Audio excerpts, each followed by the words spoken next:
with my brothers from another living color with the skit. Yeah, with the shit. Finna call it bless, make you call it quits. I can execute the plan or improv off script with my brothers from another living color with the skit. Yeah, you know the squad I'm bumming with. Try to run with the rock and you fumbled it. Finna spin the block in the mothership. Rock like Woodstock, big stock, smother shit. Word to Uncle Sam, we tax like the government. Still in the game till the day I'm in love with it. You are now rocking with the most coveted. Unapologetic, let you know who you fucking with. What's the use? I got the juice. Tapping head tops like Duck, Duck, Goose. Slide off smooth in a coupe, no roof. Rocking sheep's clothing, I'm the big bad wolf. Double up, we gon' double down and double that. If I feel I'm double crossed, I'ma double back. That's a couple hundred large in a duffel bag. Blitzkrieg, somebody's gon' end up a pack. Yeah, with the shit. Finna call a blitz, make you call it quits. I can execute the plan or improv off script with my brothers from another living color with the skit. Yeah, with the shit. Finna call a blitz, make you call it quits. I can execute the plan or improv off script with my brothers from another living color with the skit. Yeah, you half steppers can't fuck with this. I'm with the big steppers and we stumping shit. Ice grill, you can feel the momentum shift. Alpha and the Omega, I'm the Genesis. Real savage, go getter. Yeah, I'm getting it. School of hard knock, I'm the mascot, flipping shit.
Top of the top, and happy Friday, everybody.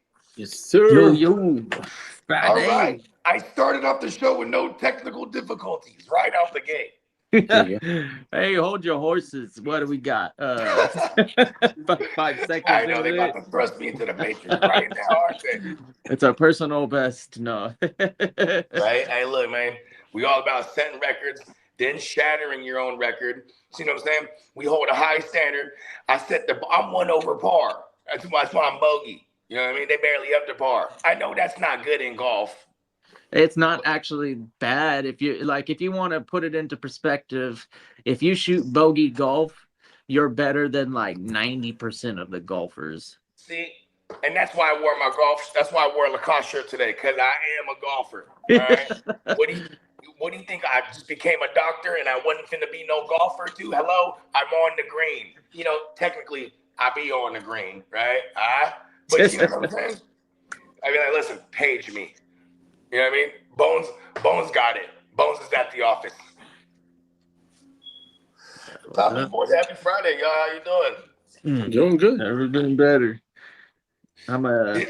Did you know? Have you met Soundwave yet, Kitteh? What's up? Have you met Soundwave yet? Met him? Yeah.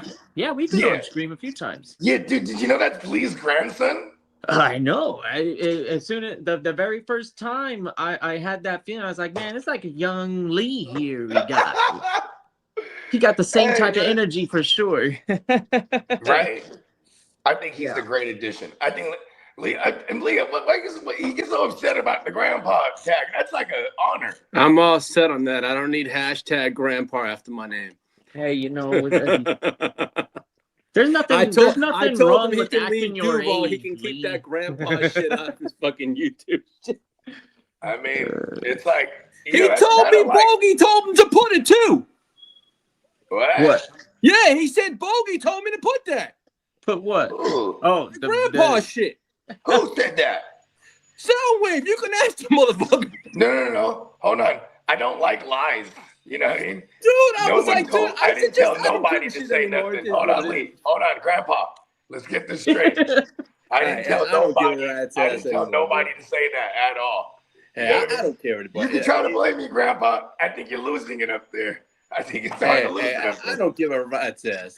If he thinks it's if he thinks it's funny, let the fucking fart think it's funny.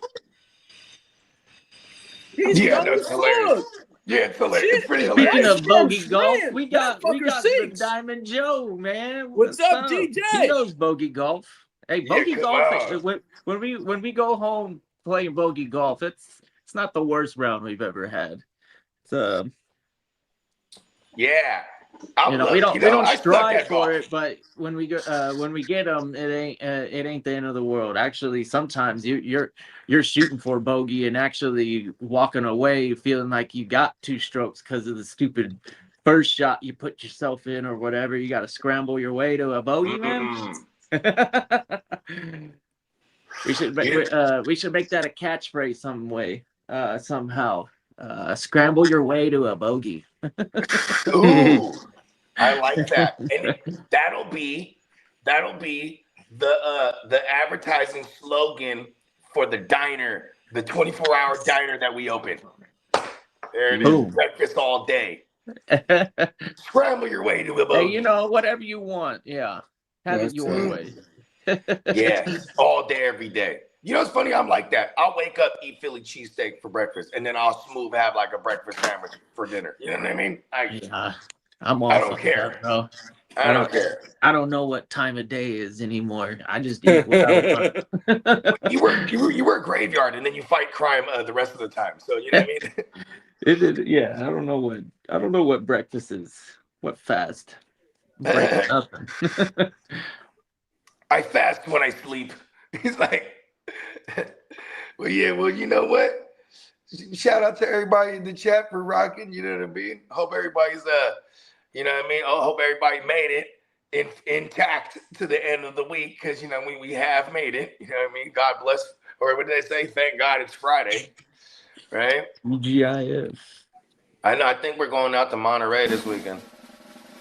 Do like a little mini staycation for the kids and shit. Take them to the aquarium and do some fly shit. You know what I mean? They take them to the beach. It might not be the greatest beach weather though. I mean, actually 70 and cloudy is not bad.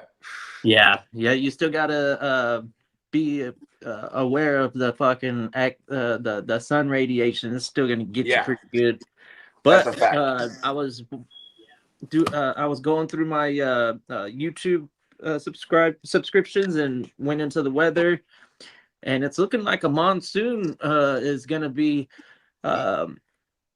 heading our way to, and potentially maybe even something similar to what we experienced in Vegas that first year. It's gonna happen in Nevada again. Yeah, monsoonals. When we get West Coast monsoons, it usually hits Southern California, Nevada, and some Arizona, and then they get mad fucking thunderstorms in the and hella shit floods in those like areas. the dry lightning is what they're most afraid of. Yeah, that's that sparks shit'll fires. light a bitch on fire. Mm-hmm. Smooth. Hey, did they have an estimated time? They talking about in August? Yeah, the monsoonal season will last for a few months. So El Nino so or they could whatever. strike at any time in those. Yeah. Basically, we're expecting a pretty significant El Nino, and when we get El Ninos, the southwest. El Nino, the homie, he's back. Southwest starts to get the rain, and then the Midwest gets dry, and this one is predicted to maybe on some level of like the 1934 Dust Bowl. Yeah, where that's when my family came out to California because they're from Oklahoma, and they were dairy farmers, and Oklahoma, here we come. Yeah, not anymore. I'm glad we got out of there. That place sucks. No one knows where that reference is from, huh? That's from a broad. I think that's from a broad. Actually, it's from Oklahoma, the Broadway show. Because song. Yeah, maybe The Sound of Music or something. Is that, which was definitely used in The Sound of Music. I think you're right. Is that where it came from? I don't know. They did do I haven't Sound of seen that Music movie on in a Broadway. long time, but it sounds like one of those songs that would have been in that bitch, because that's a never-ending fucking song. I felt like that movie. It's one of the first movies where it's he a just very singy song. Sat there and listened to somebody sing the whole time. You're like, okay, when's it over? Okay, I got over it real quick. You want to? Okay, look. There's a movie. It's called Sweeney Todd. It's Johnny Depp. Yeah, In the have you seen barbershop. that? I haven't. I mean, the best for musical the same ever. reason why I don't enjoy the Sound of Music, because I know that it's like, man, this is a musical. I can't sit through. It's the bloodiest musical. Yeah. He is slicing throats and singing Carlutas. He's like daydreaming. He's like daydreaming about his love, and he's singing. Salute, and he's dude. just slashing food's throats while he does it. It's hella funny. And then what's his name? Borat. Yep. He's him. Yeah. He plays an Italian. He plays an Italian, like a Arrivederci. Like, he plays one of those guys, and he's hella good in there too. Like, the acting's hella good, and it's super over the top, like gory. Hey, So, Derek, we just fired it up. Yeah. We started what, 30 minutes early? Yeah. See, that's the thing, is we're always that's usually what we do. We're scheduled for this time, and then we start 30 minutes later, right? No matter what it is. Yeah. So we basically got backstage and time. started it up right away. But us being on time is actually us early, right? Because starting on time normally for us is late. It's like after the start time. Yeah, it's all good. I'm okay with that though. And my thing keeps fucking angling down. There you go. The last stream, was it the soccer one, or was it the Waking Yeah, it was game? soccer yesterday. It was the Waking game that was about 4 hours too. Soccer was 3 hours. We were rocking for a cool minute. I mean, we had hella people. Like the whole time, we had like at least a dozen or like anywhere from 12 to 15. All the whole time we were there, it was pretty cool. So we just kept rocking. Shout out to everybody that be rocking, man. You know what I mean? Yeah, we're getting excited now. We're getting closer to drafts, and everybody wants to get back into fantasy football, because I know plenty of people. They're still not even thinking about the game. I'm like, oh well, they obviously don't play Dynasty, but I know myself. I fell into this community because I was one of those guys that obsessed of like. Yeah. Now it's like, hey, Kitteh, Lee talks to me every day about it. It's like, okay, he gives me updates anytime I, like back in the day, I used to have to do that myself. I don't shit. Thank you, Lee. Yeah, thank you. Look at that. Like, it's all a lot of work. Like, for example, the level of degenerate is like automatic when you hit somebody and it's like March. You're like, hey, what you doing, bro? Nothing. Trying to draft? Fuck yeah. You know what I mean? Yeah, I'm not afraid of early drafts. You call other people, they be like, what the fuck, bro? Football just ended a month ago. Like, you have sand. Like, you know what I mean? I won a best ball with one of the first freaking teams I drafted months and months before the season. Sometimes your gut instinct and just like your like the earlier the better. Your mind is still fresh on what you were seeing by the last season. I know that escapes my mind fast. It's applied knowledge, right? Like when the knowledge is fresh, it's easier to apply. Yeah, I think so. You're more confident, at least too. You don't have those questions of, oh, what's their role? Would they actually draft somebody? You just go straight for it and go, it's like, oh no, that player's an actual playmaker on that team. Let's go ahead and take that pick, and not think too hard about it. Well, You know what? These early rankings, we're giving them to you right now. I think the Guru's coming and Yeah, shout out to Guru. in with We're gonna the do QB quarterbacks rankings this this morning, week? y'all. Yeah, I think it's Yeah. quarterbacks. Yeah. Yeah, we're gonna be doing we're gonna be closing out the Spencer Guru Nation ranks debate, and we will revisit these again eventually later in the off season. But as far as today's show, we definitely are breaking down the quarterback position.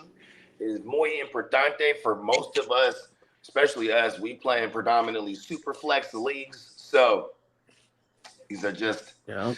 You know, this is we're gonna be talking about QB 21s and 23s and Absolutely. because What there's up, gonna be- Albert? Like it just is what it is.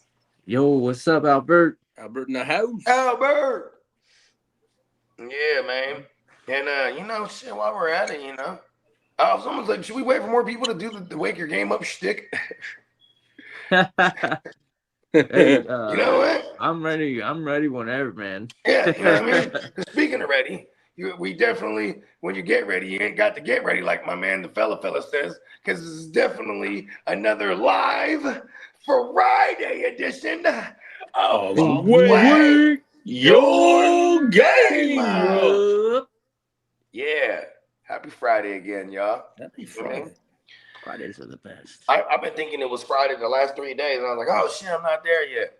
You know what I mean? Well, technically, I am 12 hours behind, so it would be Thursday. We're like in Australia to you. Yeah. Yep, that's right. We're in I'm like, Australia to you. however, I might be in Australia and you guys are in the United States still. Well, I guess what day are you on? So you would be on. I don't know. It does it go forward or backwards? Oh yeah, true. Oh, you're like in that. What's that shit in Rebels? You're like in between the space between time. Zulu time is where it starts, I think. So that's Like East Zulu Africa, Nation? and then like I think it goes to the right from there. So it'd be like Zulu, 0 would be Zulu, and then the next time zone to the right would be 01. Okay. Okay. Hold on. A dumb bogey question, because you're a scientist and you know aeronomics, right? So, or at least I would imagine, right? Or I would assume you know aeronomics. So, Aeronautics. aeronautics. See, look at how much you know. You even corrected me. See. Yeah. All right. So then, when the world spins one way on its axis, obviously, right? Do we only fly in the direction of? No. In fact, what happens is we produce what's known as the Coriolis you effect. can fly against it, and then the world will turn, and you get there faster, even.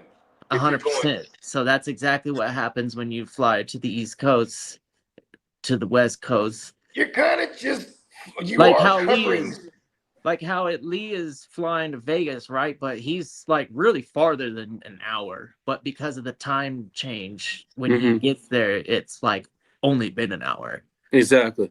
In lead time. Mm-hmm.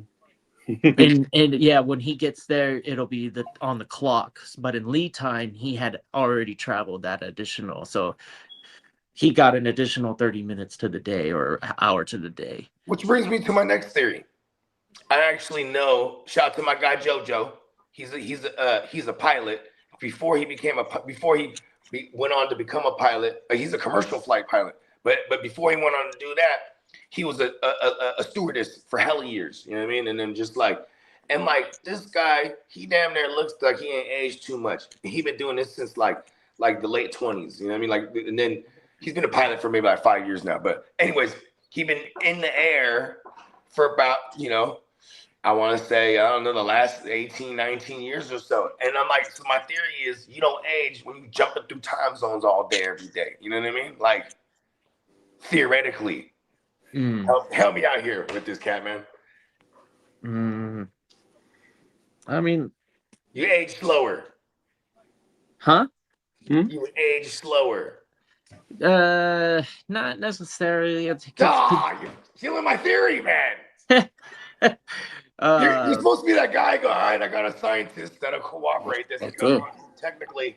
When it comes to physical aging, biology doesn't react differently. Yeah, you got a body clock because of the time travel, but in the event of traveling at nearly the speed of light or whatever that would be, so much time would pass on Earth. Yeah, your biology would physically get disrupted, but your biological clock wouldn't change just because you're going through space at a high speed and then returning back to the place. So like physically, you're not like younger because the time that elapsed when you got back to your original your original takeoff spot. Your the time that location has experienced would be different, but biologically you would still be the same. It's different. I don't know. It's like that's why they say that there's going to be more of like a warp drive type of situation for traveling through space time in general. I think this is my theory, right? I think we're going to create something of some type of warp drive and or light speed, and we're going to send this bitch. Well, correction. It'd be AI would do it. Like AI, like Terminators would fucking kill us all. They would be like, oh, well, we don't need them more. We need an escape plan. But look at this. Yeah, the AI would definitely need an escape plan. They're like, oh, yeah, we're about to get off this planet because it's fucked up. Yeah. Well, think about this.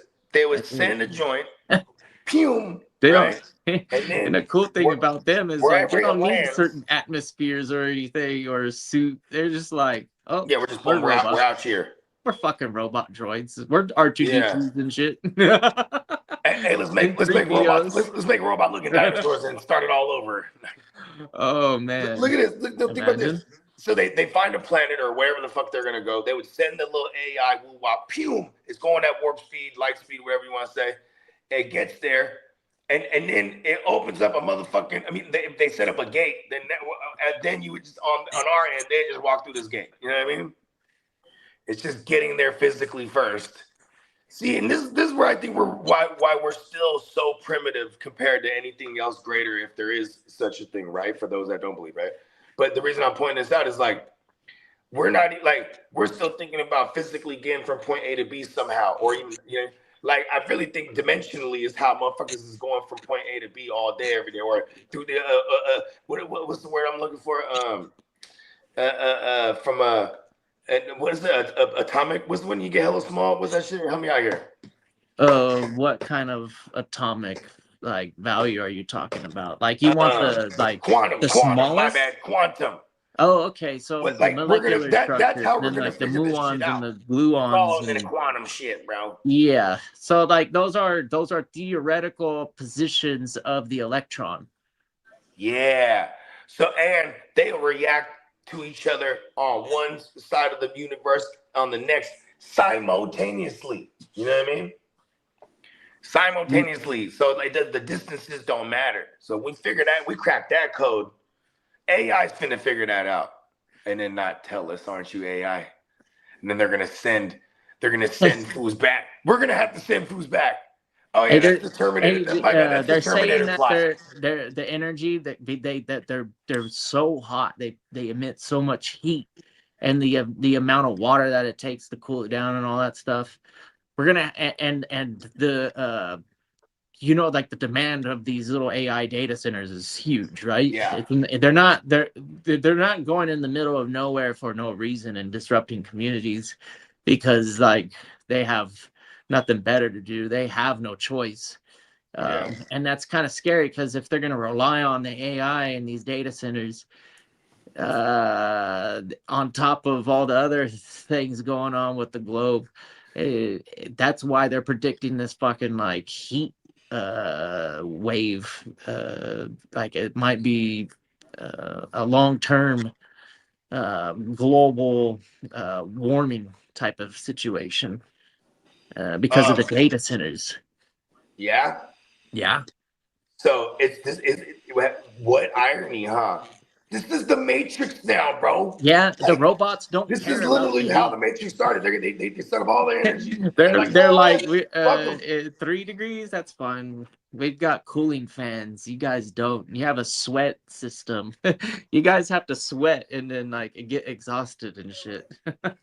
I mean, look at this. Look at animals. Animals have fur and shit and hair and like Yeah. we're like this is how you this is why I think we are The genetically robots modified. are coming. Like, What's up, we were Brandon? genetically modified to be weak, bruh. Like, you know what I mean? But Man, we have the brains though. We have the consciousness. Yeah, I mean, for what it's worth, I are we am really your that conscience. impressive? I mean, if you want to compare us to the imagination that we have and the entities and the other beings that we could come up with in general, we're not that impressive, really. No, this is We what still I'm trip saying. out on the fucking stone pyramids. We're like, whoa, cool. Motherfuckers, I'm still scratching my head. I'm like, and then, Yeah. then there's a whole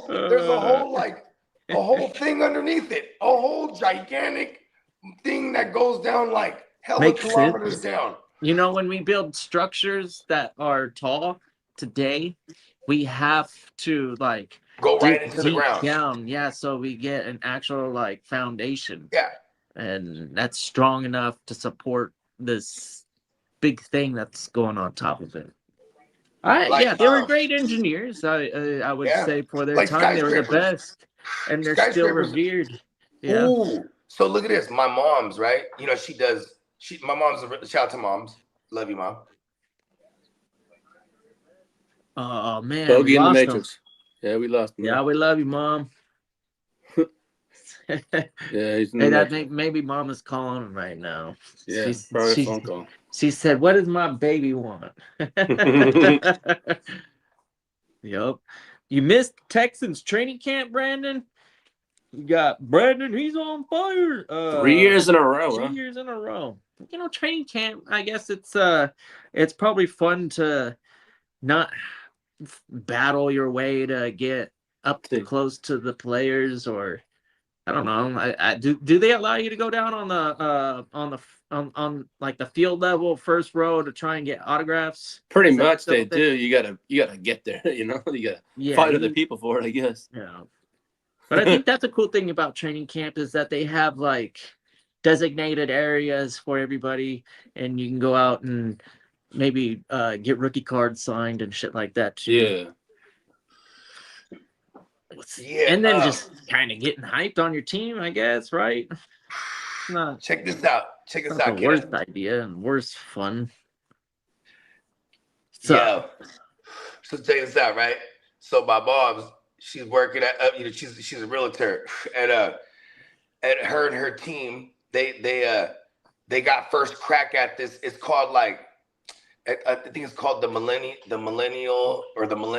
Towers or something like that. It's some crazy. Hey, we got Marty in the building. Is this Minnesota Marty or Canada Marty? I can't remember.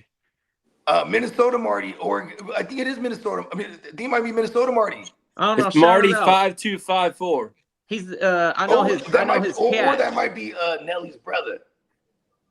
This is a cat. You know, me and cats. I'm very familiar with this Marty and his cat. Minnesota Marty, what's up, man? It's Minnesota Marty. Minnesota Marty, how you been, man? Oh yeah, so check this out, right? So it's this high-rise condo, right, in San Francisco, and like these are $1 million and up condos. You know what I mean? You know what I'm saying? And it's this regular baller shit, motherfuckers. This shit sells out hella quick, and then like a year into it, people are noticing that like this shit's kind of tilted. You know what I mean? And they find out the foundation was like sinking.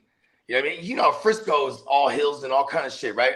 But they built like, I guess the foundation was poor, so this building was like a little tilted. Like it was to the point. My mom was telling me it was to the point you'd be in one of the joints, you put a marble, and that shit just will roll on the floor. It's oh shit. And like, so everyone had to move out. It's like a big old lawsuit. It was some crazy shit. Nice. My mom was protected in that situation, but you know, just crazy shit. Cause you know what I mean? It's like, damn, And you know what's crazy? When you're an architect, you get slack for that. You get flack for that. Like you get hit for that design. You know what I mean? That that fucks your reputation up, everything. You know what I mean? That building in New York City is about to collapse because of I seen that. The decision to cheap out on the material. I mean, Crazy. That's the crazy. Egyptians would have never done that. They're using the best material. I would have if had it my wasn't shit made metal, of platinum. they They're like, have metal. this building's really, gonna cost $4 billion. Like, I don't care. Get that big ass rock and bring it over here. Make that mother. I'm like, I want all my beams made of titanium. They had metal, but they didn't have the and that was really soft metal. That was they had that step. They stepped on the metal. Copper. They had that step. They had cut the metal up, huh? They cut it down with like some aluminum or something. Aluminum wasn't until later. No, you don't get the reference. I'm talking about stepping on it, man, like chopping work. You feel me? Allegedly. They did use those copper saws, and it was neat because the saw wasn't what was causing the stone to erode. It was the sand. They would throw the sand down, and then the abrasion of the sand and the copper going through back and forth was that after a long period of time, it would be able to slice through that rock. I don't know. Are we talking about like the pyramids and shit? Cutting the stone that the pyramid is made out of. Yeah. See, getting the straight edges. You know me, bro. They cut it with frequencies or something, dog. They had some other shit. They had about 1 million people basically having a job to do dealing with the pyramid. If you weren't a farmer. I don't know. I still think there's some kind of tech that we didn't know about. And then they thought it was magic. I mean, there's probably some sort of technique, not technology. Okay, I see what you did there. Yeah. I'm still, you know me.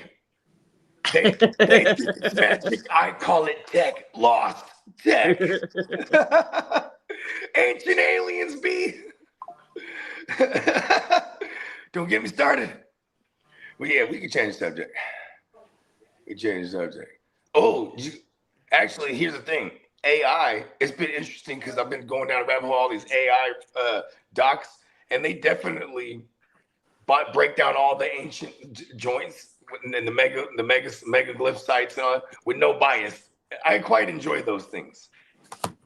Oh, what? You've never seen they definitely documented it. They and they're one of the first civilizations that did historical time records. Yeah. It's called the King's List, and then inside of each king's era, there are sites that basically give you the chronological, basically what happened in his time.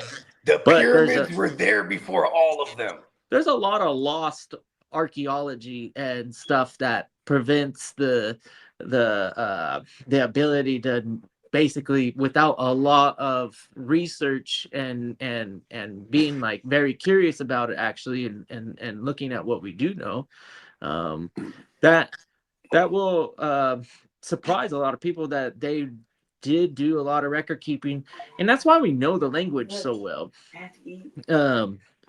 People still speak it. Plenty of people can actually read this stuff. Hold on, totally lost.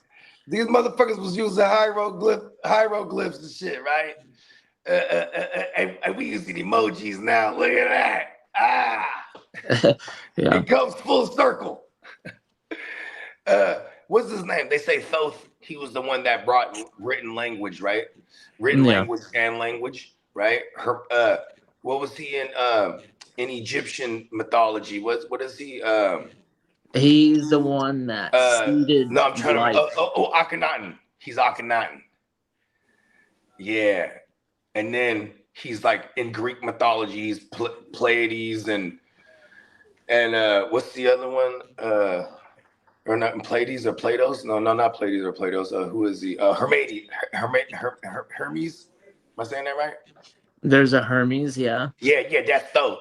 He's all them motherfuckers. He's also Thrawn in Star Wars. Sick, no way. Thrawn's from the out. Hey, Thrawn, see, Thrawn? Thrawn. Yeah, Thrawn. People don't know about Thrawn, man. He was he had to save cultured. He had to save his planet, and because they were like getting too advanced and getting too like, oh shit, what is that? Yeah, he's from the outer. He's from the the outer rim. Yeah. What's up, Chase?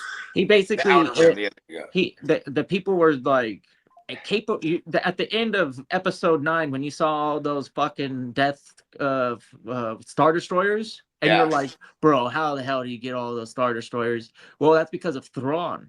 And he been building them for him. Yeah, his civilization, they're the shipbuilders. And then ever since he got into that game, because they were actually like really level-headed people. It was Darth Plagueis. Darth Plagueis made that connection. I'm telling you, the Jedi is definitely, it's questionable whether or not the Jedi are really the good guys. You ain't lying. They take children that have metachlorian counts. They're like, oh, we can teach them. They got the Force. And then the parents go, okay, it's an honor. Yeah. You know what I mean? And even if they didn't want to live this way, do things, like, we're taking not experience emotions and whatever. They would just wave their hand like, the child is coming with us. Like, go ahead. But yeah, Thrawn was the dopest. After episode 7, I think that's 3. Episode 3 to 4, Thrawn is really doing some behind the scenes shits. Yeah. The rise of there's some audiobooks that are fucking phenomenal. Well, they're regular books, but I fuck with them on the audio shit because the audio shit's hella badass. All the voices and all the fucking sound effects are all Lucasfilms certified and shit. But yeah, they have a Thrawn book that I went through. Shit's hella dope. Damn. Yeah, so I was tripping when they introduced him in was it Rebels or which one was it? He definitely was a part of Rebels. Rebels all the way. And then Rogue One, and then okay, yeah, that's right. Yeah. Admiral Thrawn. Yeah. Yeah, now this was life after Vader and even in Sidious's absence. Like in the Thrawn book, he's a savage, right? So they have there's these creatures called Islamari, right? Islamari, they kind of look like chimpanzee kind of looking bear things. They're like little bears looking things, but they swing from trees like chimpanzees and shit. But anyways, these fools, they would pick up a bunch of Islamari, right?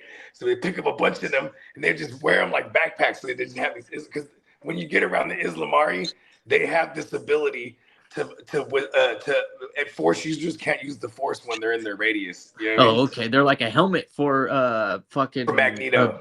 Yeah. Yeah, from Professor X, right? So it's like, so Thrawn, he's just got this Islamari on his back, right? And he's fucking the Jedi's up, dog. Like, yeah. And then he there's another guy. He finds Sidious had a lab, and Sidious has blood vials of like everybody. You know what I mean? Of like past Jedi's that they've slain. So like he brought back like an evil version of this old legendary Jedi, and he made him like a Sith. But at one point they had to take him down. He got too powerful. But the book's hella crazy because he's just building the Empire back, and he's trying to find the perfect vessel to transfer Sidious's essence into. You know what I mean? Mm. Yeah, and then because he was dying to figure out how to get into that netherworld or the underworld or the other world. Yeah, or but the light side of the Force won't allow it. That's why, like, you can. That's he why can't open up those doors. Remember that little area Yeah. got all them doors? He's like, I've never been able to get that door open. Right? The light side of the Force. He's all pissed off at Ahsoka. It's like, how the fuck did she do that? I know. He's like, for all eternity, I will try. For real, like he spends half his life dedicated to getting in that bitch. Right. And he's so powerful that he doesn't really need to like. And when he's in Worry that about space, getting everything else he's getting done. and when he's in that space, he you know, time doesn't exist, right? You're talking about with the little walkways and shit. Yeah. Yeah, you know what I mean. He's just in that thing. You know what I mean? Hey, that's kind of tight that they started to actually explore that. You know what I mean? Laura's and I mean Legends and what's the other one called, with the Canon. Canon. Yeah. Yeah. I love how I love that I can nerd out with you on Star Wars shit because you know the clock's the same too, and Peacock. You know what I mean? But like, look at this motherfucking. Brandon's in the chat right now. I seen him drop in some some wisdom on the Jedi too. I was like, I question their true intentions and how we perceive them. I don't know, man. Listen. I'm a stiff night. Like even when I had the green lightsaber. Hey, Qui-Gon was remember always last year, dope. Diamond Joe's like, we need to get you a red one, bro. You know what I mean? Yeah, you definitely need a red one. I'm trying, man. The best one that has been in the rotation was Ezra Bridger's second one, not his first one. Oh. So I mean, it really isn't the dopest hilt, but if it was the first one, I definitely would have been like hitting you up right away, going, "Hey, is any of his joints red?" No, Ezra has got his blue. first one is the blaster with the blue saber. Remember he had the actual gun. Yeah, it was like, so that was his first saber. That one is not available. That's the first iteration. And when he got a little bit older, I think Maul fucked it up or something. But anyways, he had to get a new one, and that's the one that's available. I can get that one right now and a couple others, but they're not really interesting. Yo, like if we can just order shit, that'd be dope. Like I would totally want to Count Dooku. Yeah, that one is pretty dope. You know, he has the curved hilt. Yep, that one's that one, and then I actually like Ahsoka's probably the most. Yeah, that's the one I was gonna buy when we were at that shop. And then when we're assembling it, they're like, "Oh, we don't have the color crystals," and I was just like, it gave me the excuse because I was just like, do I really want to spend like $500 on some shit? And then my son, he was like 2 or 3 at the time. Well, yeah, how old is he? Oh yeah, he was like 3, and so he wasn't really fucking with it. He was like, I didn't really care. I'm like, yeah, I'm not gonna get him a $300 fucking lightsaber setup if he's yet. You know what I mean? I was really trying to get it just for me and using my son as an excuse. I ain't gonna hold you. Got Chase in the building. What up, Chase? Crush. All right.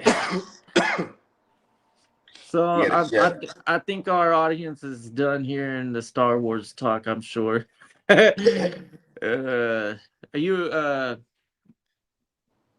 you ready for this freaking draft we got starting in 20 minutes, man? This is gonna be starting in 20 already? Yeah, this thing is kicking off in 20 minutes, man. Is Spencer coming on? Because if not, we can get to Lee's news too, and then you know what I mean? Yeah. Spencer ain't been in the studio yet, so we'll wait for Lee to get back and maybe kick it off with the news. But as far as being ready, right? I mean, I'm not really as ready as like, you know, as far as like I probably should have navigated a little more around the platform, but it's a slow draft, so that's the beauty of it. You know what I mean? Yeah, it's kind of hard to prepare for something that you're not really familiar with. Right? Yeah, you know, like you can't get, like if I go to a swimming pool, if I'm a swimming motherfucker and I go to a brand new swimming pool, I don't just be like, oh, let's go get my feet wet. No, I'm just gonna dive right in the deep end and just see what it do. You know what I mean? Yeah, I'm a swimming motherfucker. Like I'm gonna be all right. You know what I mean? Yeah, for what it's worth, anybody curious, we're doing a salary cap dynasty and auction draft. Yeah, so the startup is starting today, and that'll be interesting because the way that we're nominating this first period, there could be like 60 names out there, and they'll all be on like an 8-hour clock, open individually. For bidding. Yeah, that's crazy. And This is or something. That I don't know. I don't know how long the clock is going to be running for these players once they're nominated. I think it's going to be a few hours though, for sure. It's 8 hours. 8 hours. Okay. Yeah, for this like time period. So instead of like rounds, so to speak, it's like time periods, right? Or phases even. Like the first phase, everyone has a queue, right? And then whatever, it's probably, it can be upwards of 60 players on the board at one point with bids or just nominations, right? And then say like someone has player A for $5, and I'm like, fuck that, and you know what I mean? And they're all the first joints are started at 8 hours simultaneously. So you know what I mean. But the moment someone goes, I'm up that to $6, that clock starts back over on 8 hours for that one. Oh wow. You know what I mean?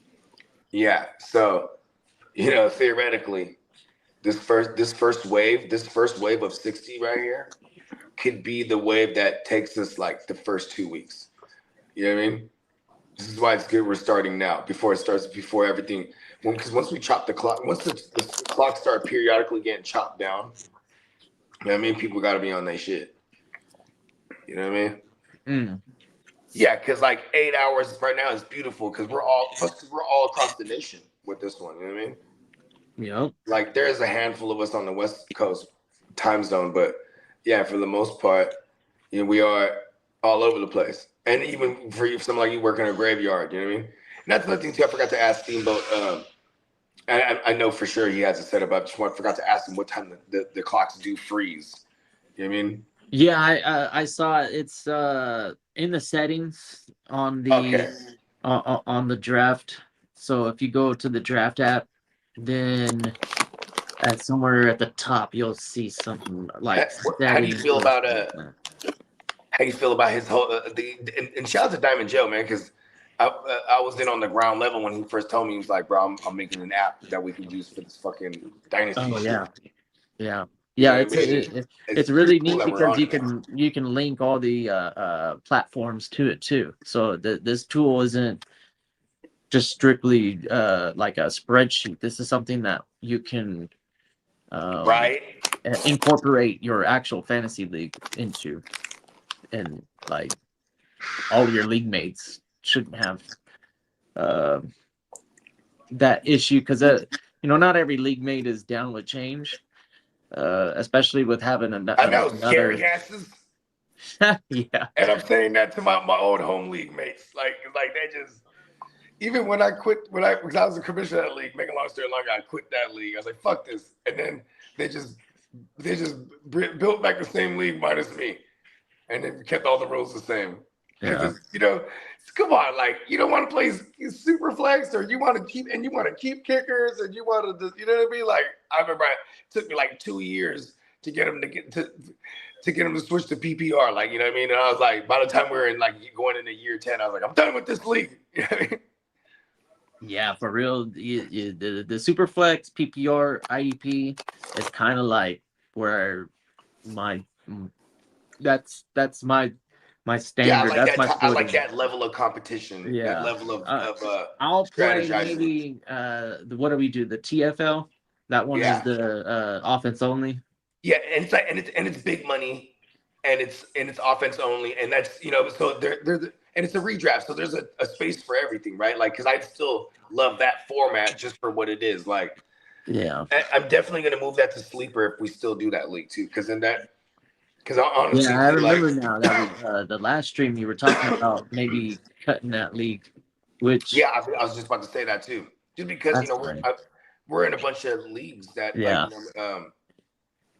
and like I think all my redrafts might take place in. But Vegas. I would totally do that league if we do it on sleeper. Honestly, I just don't want it.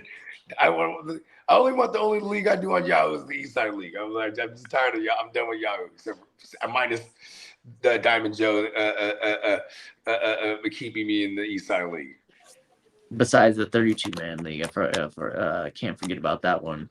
The 32-man, and then the Vegas we're about to launch that this week. Actually, I got to start working on it this weekend.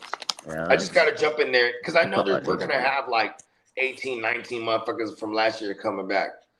You know what I mean? And that's a really fun experience. If you are curious about it, I'd say just do it.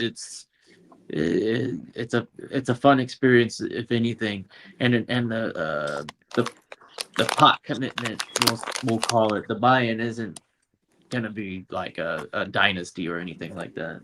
Right. Yeah.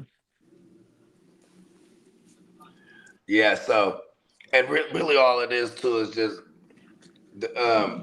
soon as people commit, it's just like, all right, boom, shoot the bread now. All right, we rock it. And then, because that one, I definitely want to get that one in motion, like within the week. You know what I mean?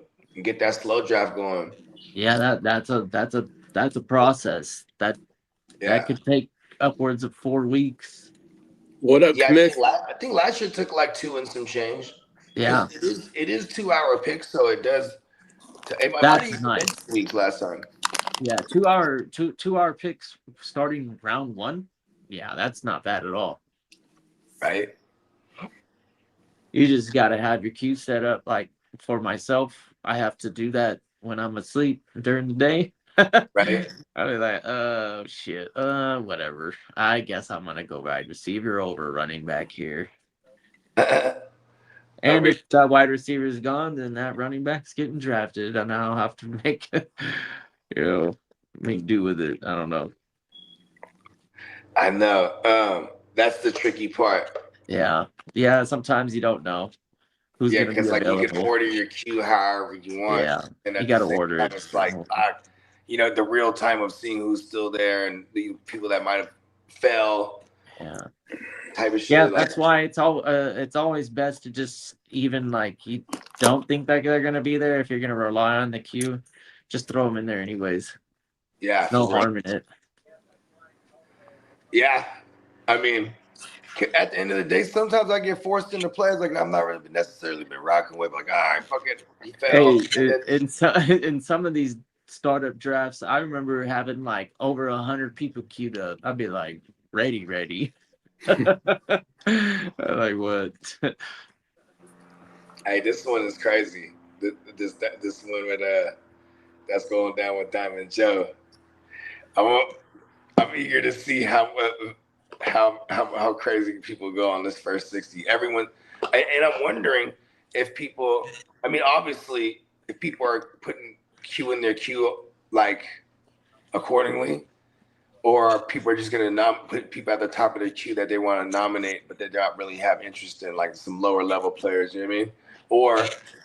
Or even potentially some youngsters that might go for fairly cheap in this round. You know what I mean? Yeah, because you don't necessarily have to commit yourself to your favorite 5 that would be like the top picks that you would want, right? Yeah, that's some strategy to this.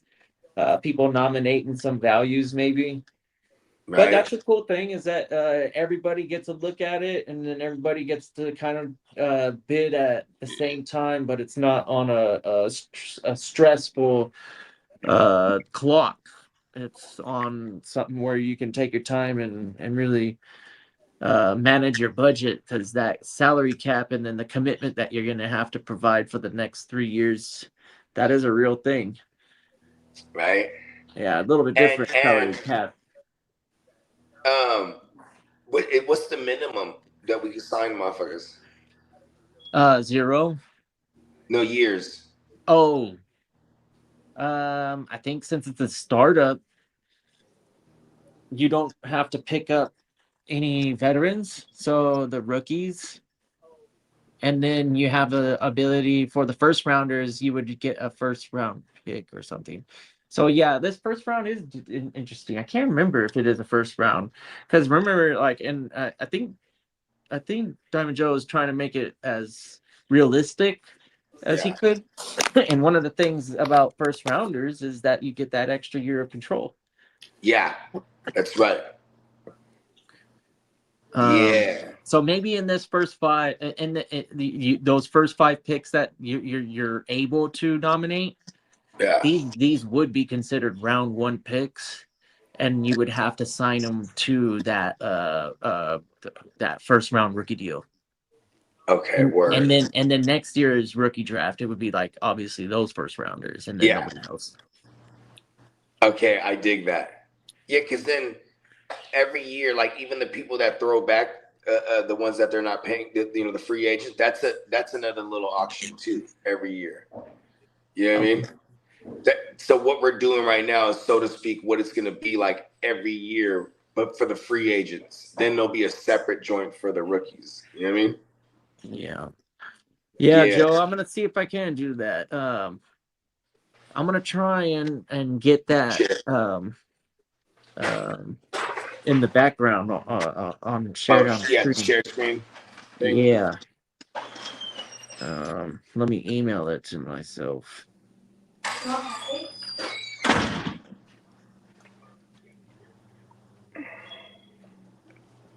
I'll be right back. Yeah.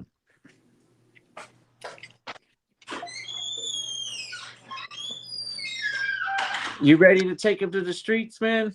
Yeah, we heard from Spencer yet? No, I haven't. I didn't check the Let me check the group thread text. because I haven't seen anything. Not in the thread, but I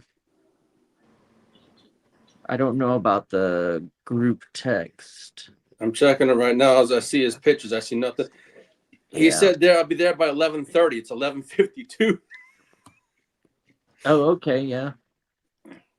All right. Well, He said, "Cool." And this was about. He put that in the thread at 10:56 my time, and he said I'll be there at 11:30. all right, well, let's see what the ears got for us.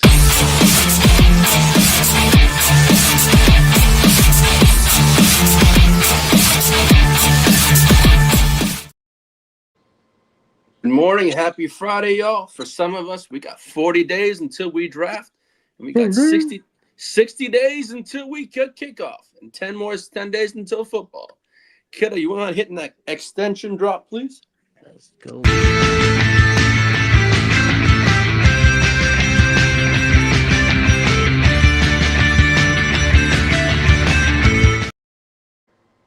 Well, Baker Mayfield and the Buccaneers remain extremely far apart on a new contract extension pause. You know, I don't blame the Buccaneers for thinking about maybe entering the 2027 draft as a quarterback pursuer. Mm-hmm. A nice class. And then Baker, whenever he chooses to be a free agent, he will definitely be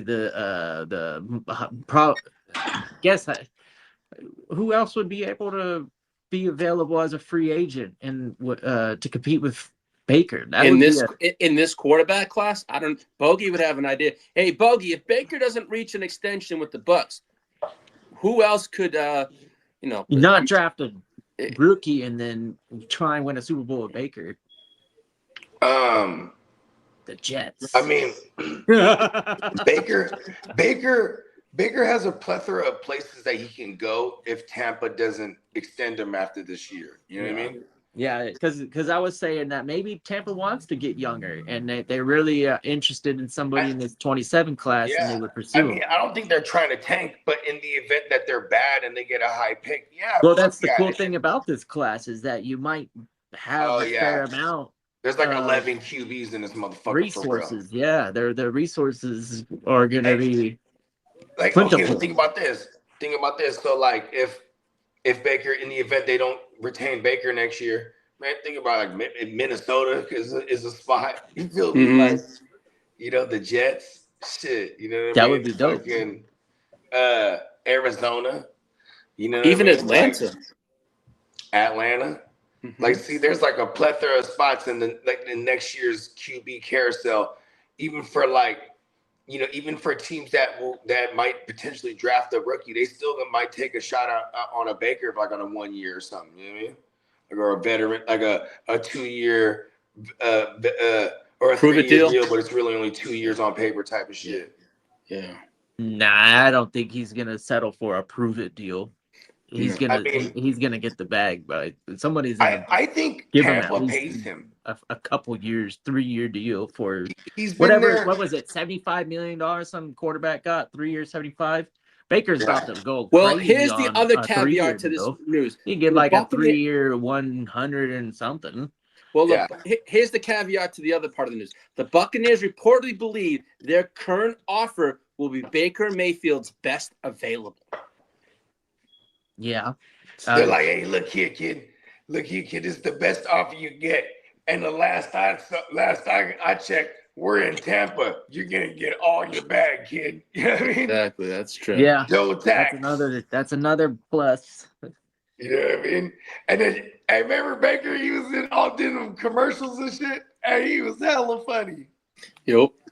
Yeah. He Baker built a knows how brand to get a in bag, is college my point. big time. Yeah, he had a brand going into the NFL. That guy was definitely a He's grabbing his seller. crotch. Yeah, he Pause. was selling. Yeah, he was selling his what do we call that? Selling image. his bravado. Yeah, before they had the IRL or whatever that fucking the college money now. Yeah. NIL. Yeah. NIL, yeah. Yeah.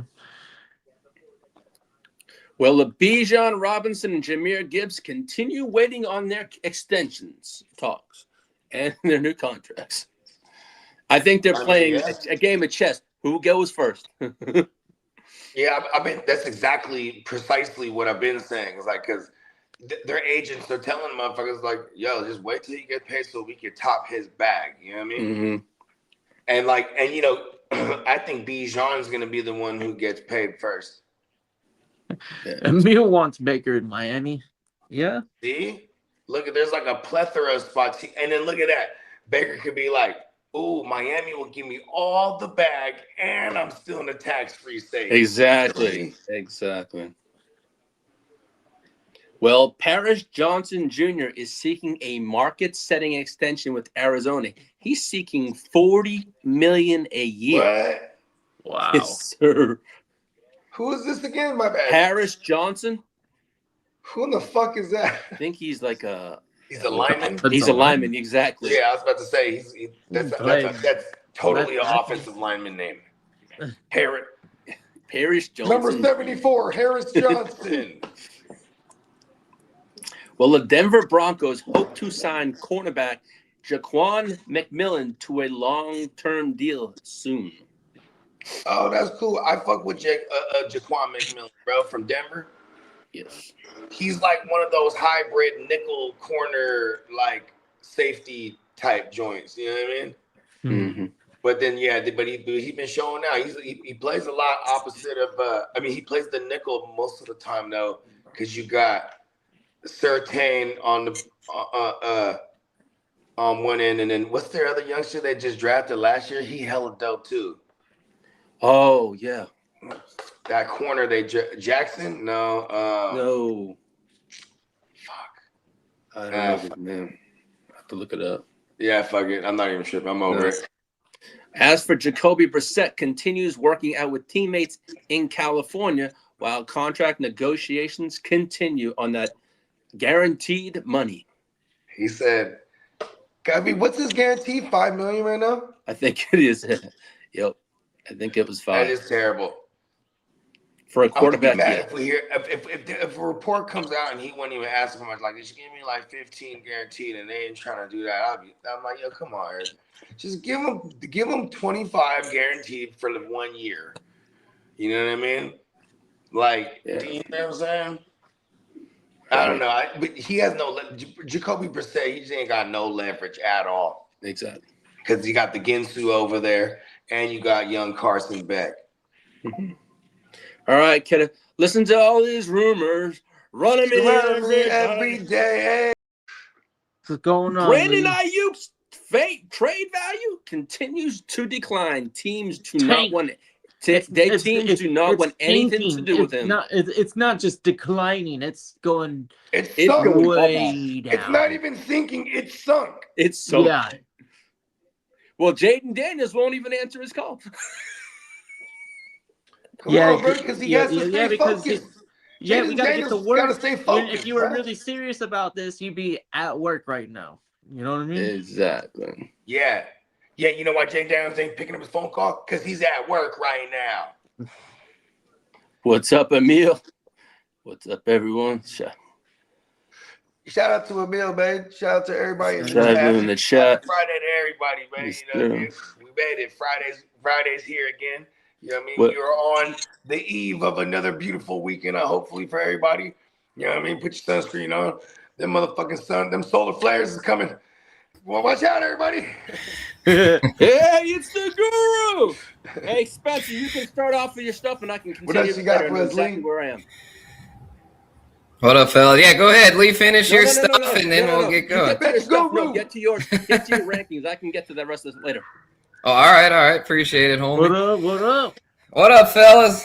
Lee, Kitteh, Bogey. Man, we're back in the building here to conclude this early ranking series because I know y'all got drafts about to get rolling, so we got to get this in. See, we got all the homies up in the chat here. We got Emil, Derek, Diamond Joe. What it do, fellas? Chase. Man, we got everyone in the house here, so I appreciate all y'all listening. And, yeah, we're going to get these QBs underway. I know a lot of you DJs got super flex drafts to prep for, so, yeah, we got to get y'all right, get these QBs ranked, so. Yeah, I'll just get it underway if that's cool. Yeah, let's go. Let's go. All right. Fuck yeah. All right, so number one, well, no surprise here. Josh Allen, the Stallion. I mean, what else is there to say? He's been at the top of the charts now for like the past 5 years, galloping to probably gallop to another QB1 finish. A new coach this year, though, so a little different.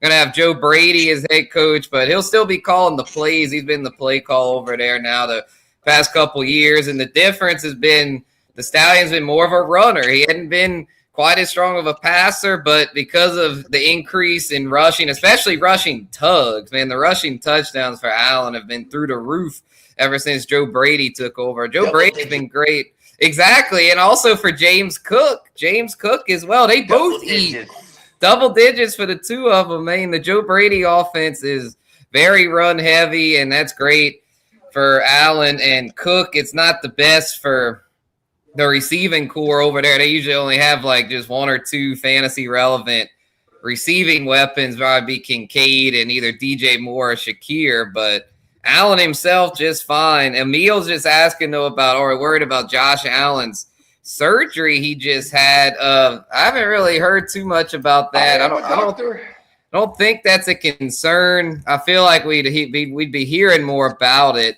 if it was. I'll have you know I'm a doctor. Let us know, Dr. Bogey. Will Josh Allen be okay? Well, now that you asked, right?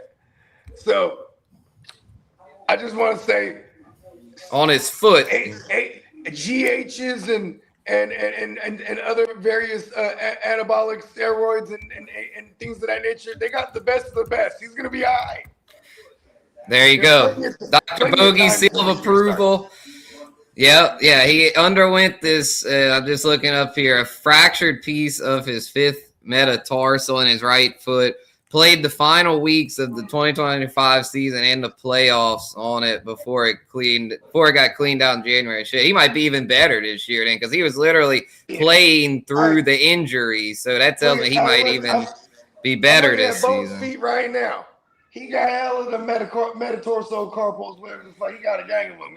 Josh Allen, he's gonna be all right. He just fractured. Yeah, and Bowen still holds it down. So he's made of bones. Exactly. If Bones can do it, Josh Allen the Stallion can do it. Damn it! I'm a doctor. Hell yeah, Dr. Bogey. Where's that drop? We gotta find that here we for the. We had to get rid of it. We kept getting flagged. Oh, damn. Okay. I'll do the. Y'all get the point. Dr. Bogey, ladies and gentlemen. Yay! I'll be on the green. Hell yeah, brother. So yeah, Josh Allen at 1. I think that one is pretty obvious. Number 2, though, I think is where we start to have some debate because I feel like the number 2 spot, there's a lot of different ways we could go there. I mean, if some people are that are really high on a Joe Burrow bounce back, a Lamar bounce back, a JD5 bounce back, you can make a case for either of those 3, but I'm sticking with the guy that did it for us last year, and that's Drizzy Drake May.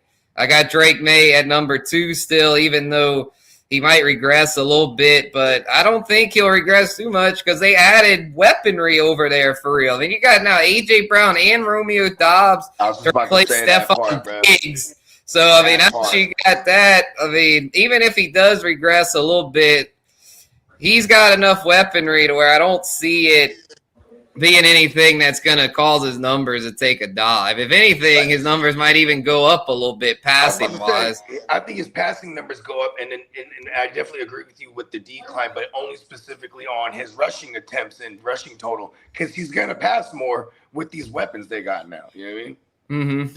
Oh, yeah, for sure. And so I think it's a deal to where, like, yeah, he's going to get to throw it more and really do his thing over there still to where I don't see this dropping off if it at all. So I'm going with him at 2.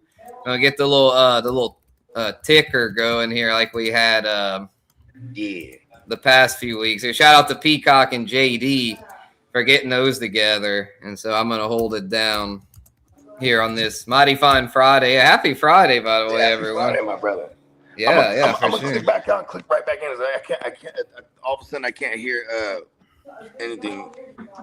All good, brother. All right. Well, Bogey gets his Matrix situation settled. We'll carry on here. I saw someone commented there. Let me pull it up. Shout out to Brandon. Brandon saying the Patriots. Patriots are going to crash and burn. I mean, I guess it's possible, but I know the Vrabel situation's messy. I get it, but I don't think it's going to really affect Drake May much, if at all. I mean, I think he's going to be just fine, like I said, with the new weaponry and stuff. So, I mean, last season, if y'all want some cold, hard numbers here, we can pull up. Oh, is Bogey still Matrix? Technical difficulties, y'all. We'll get it. Okay, I see him. Haha, Matrix. Aha! We conquered the Matrix. You thought, Matrix. Right. Every time you think you got us beat, we conquer you back. We take you back. Exactly. So, yeah, Drizzy Drake May. I mean, the thing that was really impressive about him last year, in my humble opinion, that completion percentage, bro, a 7.20 completion percentage, led the league in completion percentage along with yards per attempt. So he was not only accurate, he was slinging that thing down the field. Had the best quarterback rating, QBR. So he not only had the volume, he had the efficiency on top of it. And as a runner, he damn near had 500 yards, 4 rushing tugs. I mean, this dude is just like, the numbers don't lie. This is one of those deals to where I know people are concerned about Vrabel and the locker room and all that, but it's one of those deals to where I'm going with the numbers. I'm not going to worry too much about the outside influence stuff. I'm going with the numbers here. The numbers back it up. They got Drake Mays right there with Josh Allen. They have a fairly young team, and then they got some veterans there in true New England fashion, right? But then, man, behind the scenes in the locker room, they are not tripping off of him getting some side coochie, bro. Like, that's what I'm saying. If anything, they're like, my dog. If anything, thank you. I was just about to say the youngsters are probably giving them daps. Like, it's probably the veterans are probably the ones who are like, the veterans, the married ones. Yeah, probably they probably might have shook their head a little bit, like, oh, come on, coach, family, bro. You know what I mean? But it's like, you don't know what's going on behind the scenes with somebody's marriage. Maybe his marriage was in turmoil, and then same thing with her. And you just never know. You know what I mean? I'm not gonna judge. Plus, I don't give a fuck. That's what I'm saying. Yeah, neither one got divorced, and so it's one of those things. I mean, I doubt this, but maybe who knows? Well, I think Rossini's husband didn't give a fuck. I don't know about Vrabel's wife. It seems like Vrabel's wife, but Rossini's husband don't even give a shit. Yeah, I think they might have like an open relationship type shit. So it's just like they might be cool with that. Like, I mean, fuck it. Goddammit. Exactly. Yeah. So I mean, it's like fuck it, man. At the end of the day, we just, for the fantasy's sake, like, we want the damn numbers, and Drake May's getting us the numbers, so fuck it, man. Terrion Arnold got him. Damn. Oh, damn. Shit. Yeah, bro. Cold world, as JD said. Cold world. Cold world. Shout out to the fella. Facts, bro. Yeah. So, yeah, we got the top two here, man. Don't really have much else to say about that other than unless ears to the streets. I know he grew up around Patriots country, but is obviously the Charger fan holds it down for the Chargers power hour. So we'll get to Herbert, Lee. We'll get to Herbert at some point. Don't worry. Don't you He worry. hates them. I'm all set, man. I'm just listening and watching. Good stuff, eh? So I guess we'll get on to number 3 here, and we'll go with Lamar here at number 3. I think Lamar will bounce back. It sounds like the new OC over there, I believe, is it Deacon Doyle Bogey? Is that the name? Yeah, he was with Deacon Doyle, yeah.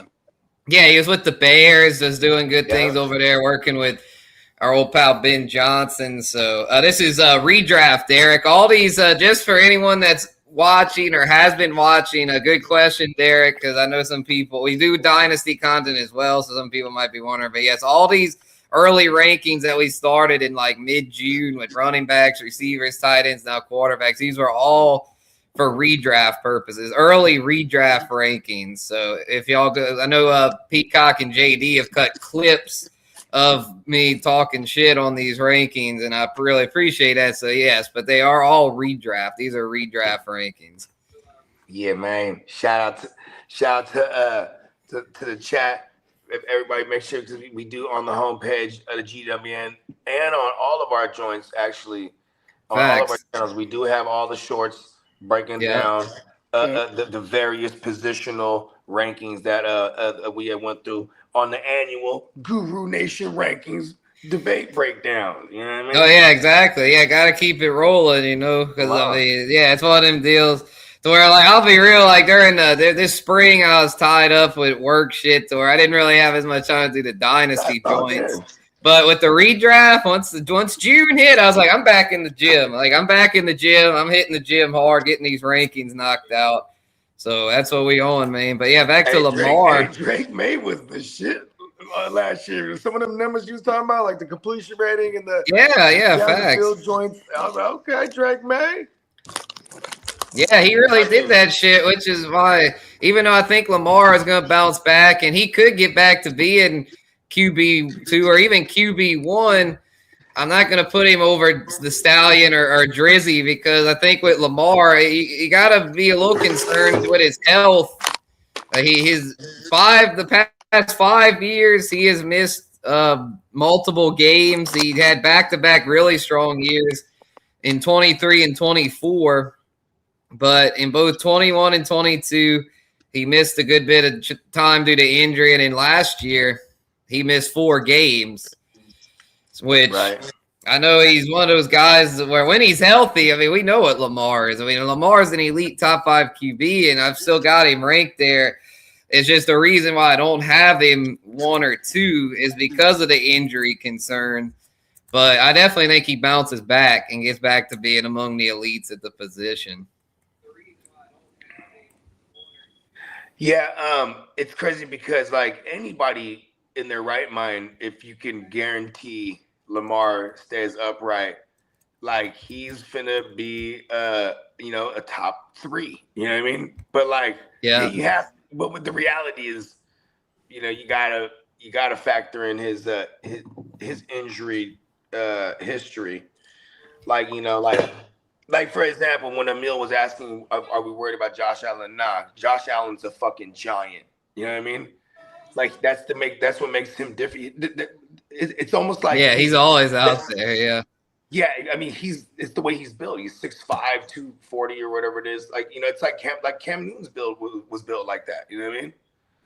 So imagine a better Cam Newton. Like, remember, I don't know, you were around back then in 2020. Remember, we used to call him the white Cam Newton, Brad Newton. Josh Allen. Facts. Yep. Yeah, that was right when he was breaking. That was right when we started doing content together. Yep. Yeah. And then Josh Allen was just breaking out. Yeah, I remember it was. Oh, someone's got an echo. Shit ain't me. It might be ears. Check your stuff ears. I got nothing. It's definitely else. Got my not. phone. Kid is muted. Yeah, make sure it's not off your phone, Lee. Yeah, let me see. it's definitely illegal. Yeah, I think it's straight now. Yeah, just Lee. Just make sure that it's not playing on your phone because everyone else can hear that shit. But I don't hear anyway. it, though. Okay, yeah, we're good now, I think. Yeah, appreciate your ears. But yeah, man, I mean, it's one of those deals to where I remember back in 2020, if y'all want to take it back a little bit, I mean, it was the debate was like, who's going to be that guy, the Stallion or Kyler? That was back when Kyler was breaking out with D-Hop and stuff, and Kyler was the talk of the town because of the rushing upside. Lamar, too. Lamar was also breaking out around this time, but Lamar had already put together an MVP campaign, I believe in 2019. Yeah, he was literally the MVP. So at that point, it was like, all right, Lamar, certified, stamped, where Allen and Kyler were the two that we were like, all right, which one of these, if any or both, is going to break out? And it turns out the Stallion did and Kyler didn't. So interesting how things shake out that way. Here's one thing they did that they definitely did is the year before that in 2019, they ran that Antonio Brown sweepstakes. Remember that? And then the whole debacle was like, I'm not fucking going to Buffalo. Remember that? Yeah. And then I'm speaking of X, then he gets traded to the Raiders. The Raiders, yeah, the AB. That whole hoopla happens. Then he has the one game with the Patriots, and then you know he was ixnayed until Brady brought him to the 2020 to the Buccaneers, right? But all the while, the following year, the Bills, since they couldn't get Antonio Brown, they fucked around and got Diggs, and that definitely helped break out Josh Allen. You know what I mean? And you had Brian Daboll there, like as the OC. It was going down, like, you know what I mean? It was yeah, Daboll, man, Allen was slinging it with Daboll, and I mean he's still really good with Brady, but with Joe Brady, it's more of a balanced attack. With Daboll and then Ken Dorsey, they were just letting the Stallion go crazy with the pass attempts. They're basically letting him. He's basically running a read. Basically, he's like, you're either gonna throw it or you just go ahead and run, bro. You know what I mean? He's like, go ahead, kid. But exactly. Like, I do like what Joe Brady's doing because he's methodically balanced to the point. Like when they get down, they're gonna make sure they get down into the red because then he's the most dangerous there. You know what I mean? You know what I mean? And you got James Cook. This is why they both got double-digit touchdowns because it's like, they're gonna run so much that like every now and then they're gonna suck everybody up, pause, and then he's gonna uncork one down the field. You know what I mean? Josh Allen that's why he's at number one, by the way, and not Lamar or Jaden Daniels or Drake. Yeah, Joey Burrow, who we got at 4 here, got Joey Burrow coming in at number 4. I think it's the same thing as Lamar. I mean, I was going back and forth trying to decide who to put here at 3, and they're very similar. I gave Lamar the edge though because of the rushing, but Joey Burrow, man, when he's out there, we know what it is. He's arguably the best pure passer in the game right now. Yeah. I mean, I think Dak could make a case for that, but I think as far as guys that could hit for 5,000 yards, I think it's really comes down to Dak and Burrow, and with Dak not really running much. I mean, Burrow's not a huge runner either, but the thing with Burrow, man, if he's out there, man, Joey Burrow is going to get that shit, man, because, exactly. The defense is ass over there in Cincinnati, and they just don't really seem to do much about it. Joey B. That's what I was saying. And so, he's just going to have to keep being forced. Mighty Joe Young, exactly. I mean, when he's out there, man, he's got it, and he's got arguably the best 1-2 receiver combo in the game, which is also, I believe, why Dak could get the 5,000. We'll get to him in a little bit, but when you got Jamar and T. Higgins to throw to, that is just that is one of those deals to where if he's healthy, he's a lock to finish top 5. It's just a matter of can he stay upright. I think he's top 3 if he stays healthy the whole year. That's a fact. Like he could threaten 40 passing tugs easily if he's upright all year. You know what I mean? Oh yeah, for sure. Yeah, because you don't need a bank on if T. Higgins stays healthy all year, fuck yeah. But you don't even need a bank on Higgins. You just really need him to just have Chase, and then everyone else benefits off of having Chase there. You know what I mean?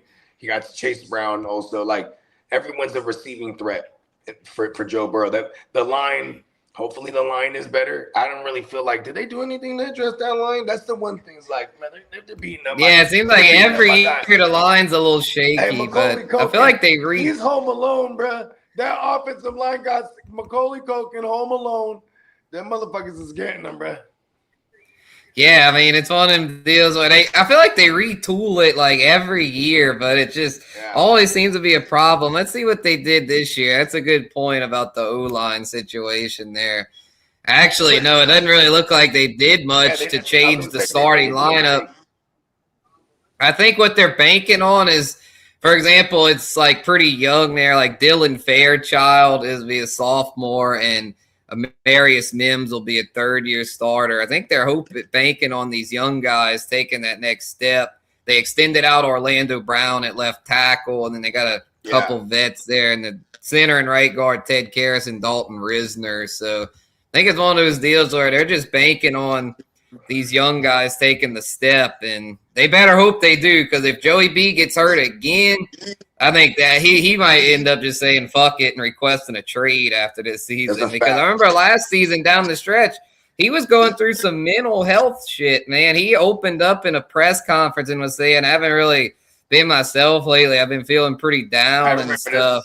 And he was saying like him getting all these injuries is kind of making him lose the love for football. That's kind of what I took from that. Yeah, that reminds me. I hate to say this, and I really hope he doesn't end up like. Yep, Andrew Luck. Exactly. No, super. You, Neckbeard? Yeah, don't do it. Don't end up the next Andrew Luck, bro. My favorite right now. That's what I'm saying. Please don't end up the next Andrew Luck. You leave the game, Joe. Yes, please don't leave. But that's why this season's so crucial for him. I feel like if he has a really successful season this year, he'll stick around. So hopefully he doesn't end up the next Andrew Luck. Well, that's the thing. It's like with Andrew Luck, we had a lot of hope for Andrew Luck the year before he retired. He retired abruptly, too. He retired like just a couple weeks before the season. He got booed in the preseason game. Yeah, they booed his ass. Yeah, because it got released on there was somebody in the locker room, like a staff member or like some kind of a trainer or something, heard the mummerings in the locker room that Andrew Luck he's not suiting up, he's legit retiring. And then so this guy says it, puts it on Twitter, it goes crazy immediately, and then so they start off the game. The announcers don't even know what's going on because they're old and they're not on Twitter like that, and then they're like, well, apparently we're getting word here. Andrew Luck's not going to suit up. And they wouldn't announce that he's retiring yet, right? They're like, we're going to let you know as soon as we get news or whatever, right? I remember I'm watching this thing live, and then this motherfucker, they got the grilled beef brisket. He's out there, right? Because they just traded for him, and so it was it was almost like they preemptively knew what was going to go down. You know what I mean? And then he came out on the sideline in his regular clothes, Andrew Luck, and then they're all booing him and shit. You know I mean? I was like, that was sad. That cold world, man. Yeah, that was sad, man. That whole situation, man. I had a lot of hope for Neckbeard that year for fantasy. I remember, Nelson. I drafted him in some leagues, I remember, and I was like, what the fuck? I could have T.Y. Hilton. I had a bunch of T.Y. Hilton. 2019. Yeah. That was my worst fantasy year that was the Marlon ever. That was my worst fantasy year ever. I think I only made the playoffs in one league and made no chippers. That was like a rare off year for me, just because I just that taught me a valuable lesson, though. Don't put all your eggs in one basket. And because I was so high on the Luck Hilton stack, I had that in damn near every league, and then when he retired, I got fucked up there. Joe Mixon fucked me up that year. I was really high on him as his ADP was second round, but I was taking him first round because that breakout year. Yeah, he broke out in his rookie. His rookie year was 2018. That's right. Yeah, he kind of broke out that year, and I was thinking that was the first year, I believe, of Zach Taylor as the coach, and he is coming over from the Rams. I was thinking Joe Mixon could kind of be like Todd Gurley. I was comparing him to Todd Gurley because Todd Gurley, I think, had broken out the year prior. I think Zach Taylor was there in 2019. I think that was his first. Right? Year. Yeah, it was. That's why I was so high on Mixon because I was like, he could be the next Todd Gurley, bro. Because at that point, Todd Gurley was the shit. I mean, he was like elite RB1. Yeah, no, for sure. And so it's just one of those deals. To where I just, I was a young guru at that point and I got humbled. I'll admit it. I got humbled, but in a way I'm glad I did because it taught me a valuable lesson to not go all in too much. I mean, it's important to have your guys and to have players that are like anchor players that you have multiple shares of, but you need to diversify some. You don't want to go too much. For example, if someone like drafted Burrow in every league last year, I mean, you'd have been fucked because he missed half the season. Same with Lamar. I mean, Lamar played more than half, but he wasn't himself last year. And at least Joe Flacco was a plug and play. Pause. But like we got Cooper Rush. You know what I mean? And the Ravens situation was brutal. And Tyler Huntley. It was all bad. Yeah. Well, actually, initially it was what's his name? It was before they had to go and trade for Flacco in division even. They did because Cleveland wanted Shaduri to get playing time, so they just were willing to dump Flacco. Was it Jake something? Fuck, I forget the Jake Browning. Jake Browning, yeah. There you go. 10 points. Yeah, he was he wasn't as good as Flacco, but Flacco it just goes to show how good the mighty Joe Young is because, I mean, when they lost him, their season was basically over. Yeah. So because he could keep them in games. No matter how bad the defense is, he could keep them in games similar to Drew Brees with the Saints. Even it didn't matter how bad the Saints defense was, bro. Drew was keeping us afloat. Right. He was keeping us in the fucking game. So, they did revamp their defense. They added Dexter Lawrence, Boy Mafe. Yeah, exactly. That's when the Saints redid our whole identity. That's when Sean Payton came to the realization, all right, Drew's now over 35. We've got to emphasize defense in the run game. And it was very successful. The Saints had made the playoffs 4 straight seasons. Yeah. And what's his name? Now he's doing that over there in Denver. He's learned that it's one formula. Yep, that same. Although last year, man, they were passing it more. Like Bo Nix led the league in pass attempts. They didn't really have much of a. It was J.K. and then when he went down, Harvey's just a rookie. They're not really a workhorse. So. Facts. So they kind of had to, but that's the good thing with Sean Payton. He can adapt to whatever he needs to adapt to. I mean, he'll have you. He might throw it 50 times a game, or he might run it down your throat. Pause. He could do it. His rushing numbers last year kind of spoke. I'm pretty sure we'll get to Bo Nix eventually on your list, right? But, coming off the ankle. Yeah, his rushing numbers were solid too. Yeah. Yeah, and I was gonna say coming off this ankle now. You know what I mean? And the lack of, and now they're emphasizing the run game again. On paper, with their backfield being like brought back J.K. They drafted that kid. Was it Jonah Coleman? Coleman. Yep, and then Harvey's in there. Yeah, they got a 3-headed monster on paper. So I definitely think Nix's pass attempts will drop some, which is why I don't have him, by the way, as a QB1 in these rankings. Spoiler alert. But we'll get to him eventually. Lee, you'll be happy to hear that Herbert is the highest ranked QB in the AFC West on my list. Look at that. Wow. There you go.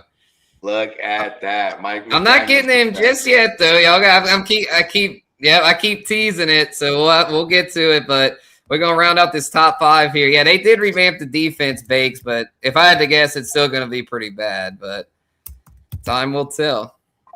Yeah. Because, they did lose Trey Hendrickson. So at number 5 here, we got – they did. And also Dexter Lawrence. That's a significant addition. Dexy.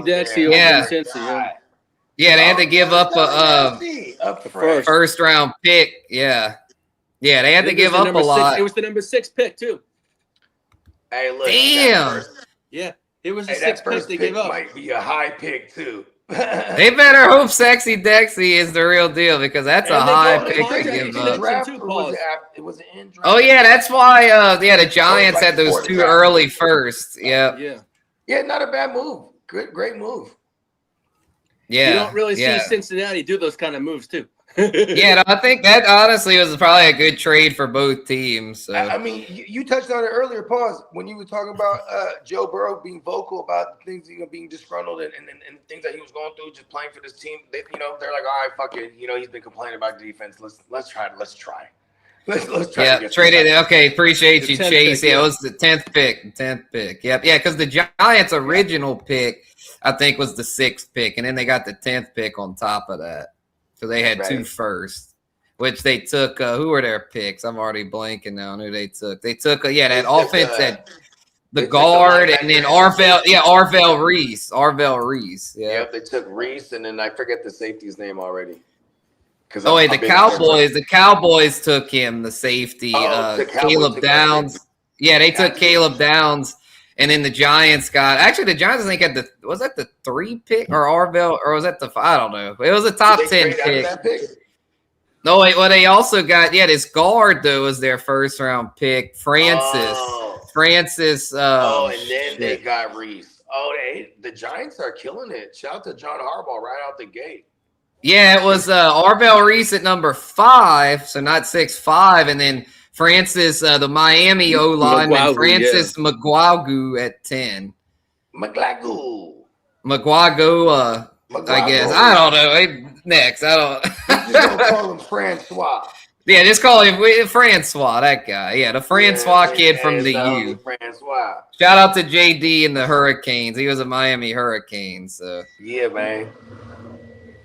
So, I think that was a win-win for both squads. So, coming in at 5, though, we got JD 5.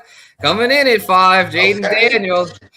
Yeah, he cracks the top 5, man. I know last year was a disappointment, but when we saw JD 5 play a full, healthy season, it was something special. And I think this year he shakes back. They have a lot to prove over there in Washington. Dan Quinn, I know Lee's talked about him being on the hot seat, and I believe that. I think Dan Quinn and them have to deliver this year, else there's going to be some big changes there. But regardless of what happens with their record, I think JD5 is going to be a strong fantasy asset because he can do it all. I feel like he's one of these guys that game script proof, because if they have the lead, he's going to be controlling the clock, getting designed runs, just doing his thing. And then if they are playing from behind, he's got what it takes to air it out, hit the deep passes, get the chains moving. He can do it all. He can throw it and run. He's a true dual threat. I mean, kind of like Lamar in a way, is just someone that really has no weaknesses in his game. Was his arm last year. It was like, I think it was his non-throwing elbow, something like that. Yeah, and then he tried to come back, and that didn't go so well. He came back and got hurt like immediately after. They probably should have just shut him down since their season had gone off the rails at that point. But yeah, early on he was doing his thing. I mean, he was kind of coming back to reality as far as he just wasn't really putting up the kind of numbers he was as a rookie. But I mean, he still is respectable. So taking out those 2 games that he got hurt in, per 17 in the 5 games he was healthy in, he was on pace for 3,500 passing yards, 27 passing tugs, only 3 picks. So a very good touchdown to interception ratio, very elite. Shit, that's like Aaron Rodgers-esque touchdown to interception ratio. In the rushing numbers, he was pacing for 717 rushing yards and somewhere between 3 and 4 rushing tugs. So that seems like top 5 to me. So he's another one though. Got to stay upright. That's kind of the theme here for these ones 3 to 5. They're all really good when out there. It's just, can they stay healthy? But I feel like we still have to treat these guys as top 5, because the bottom line is when they're healthy, they're putting up really difference-making numbers. Difference-making numbers. You got a lot of QBs in that like Stafford, Goffle, Purdy range, or it's like they're very solid, like floor guys, but they just don't have quite the upside. Yeah, Dak, you could even say Jalen Hurts, which we'll get to all those in a bit. Yeah. But these top 5 here, they're in a league of their own as far as upside. It's a fact. So, yeah, let's move on to this is where it kind of gets more interesting. I feel like these top 5, it's kind of like anyone that is subscribed to this channel, you're probably thinking like, well, duh, we know those are the top 5. I mean, you're not telling us anything new. But here's where, in my humble opinion, it gets interesting. The 6th spot, because the consensus rankings for QB6 are all over the place. Like, there's so many different scenarios here where you could go, but I'm going with the safe option here, and I'm going with Dak here at the 6. I'm buying the hype about Dak being a 5,000-yard passer this year. G-Pick is in a contract year. CD Lamb's looking to bounce back. If they both are healthy, they could both push for 1,500 plus receiving yards, and boom, that's 3,000 yards right there. So guys like Fergie's son and the other secondary weapons, they don't even have to do much, and Dak will be at 5,000. So, and also, if Dak doesn't run much, which ever since he broke his ankle, he hadn't really been much of a rushing threat. It's one of those deals where he's got such a safe passing floor and to go with the high ceiling, to where I'm confident enough to have him ranked here as QB6. Even the running backs are using the passing game over there. Shout out to Javonte. Yep. No, Derek's happy to hear that. Yeah, your Cowboys are looking good, Derek. I gotta say, this is one that everyone this is our year talk always gets made fun of, but this is a year to where I'm not laughing at the Cowboys this year. I think the Cowboys could be dangerous. Yeah, if they stay healthy. Yeah, Dak is definitely. We were talking about it. That's the caveat for a lot of these teams. You gain line, folks. You know we've got Dak well ahead of Patrick Mahomes in these drafts. Say that about fill in the blank team, a team that just been getting their ass whooped by injuries. You know what I mean? Shit. You know, there's always a team that's gonna break out that that comes out of nowhere and shit. And it's usually a team that's hella healthy. You know what I mean? Like for example, the Bengals, like they could break back out into the postseason easily. If Joe Burrow stays upright, right? And if Dak stays upright, and because they got a good offensive line too over there in Dallas. You know what I mean? But and then I would say that's the only other receiver tandem that'll give. It's arguable that who's the better tandem in Dallas or Cincy, you know what I mean? But yeah, I want those QBs, you know what I mean? Facts, they're going crazy. Yeah, the only question on the Dallas line is the left tackle spot. There's a little bit of question there as who the left tackle is going to be, but the rest of that O-line is stacked. Like from left guard to right tackle, those 4 spots are very solid. So it's just a matter of, can they get that left tackle spot right? And if they do, yeah, Dak's throwing for 5,000 plus. If the left tackle spot doesn't pan out, though, that could lead to some trouble. But yeah, that's the blind spot too.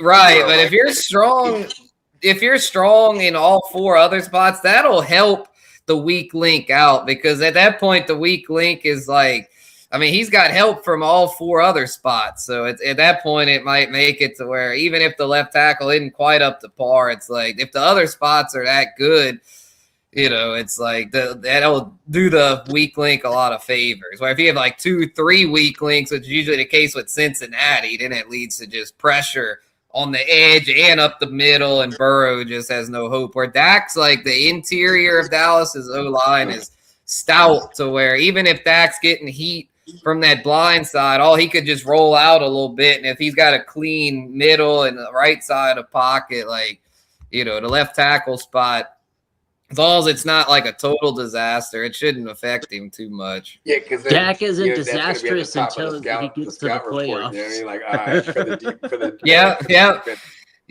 You're like, you're right, Kitteh. Side. Yeah, no, they definitely will try that, but I think the thing is, though, it's like the guy that's the pencil inside, Tyler Guyton. He was a first-round pick just 2 years ago, so it might just be one of those things where he's kind of a late bloomer. And so if he can blossom this year, then the whole line will be stout. And then at that point, they're going hamburger. Like it's going down in Dallas.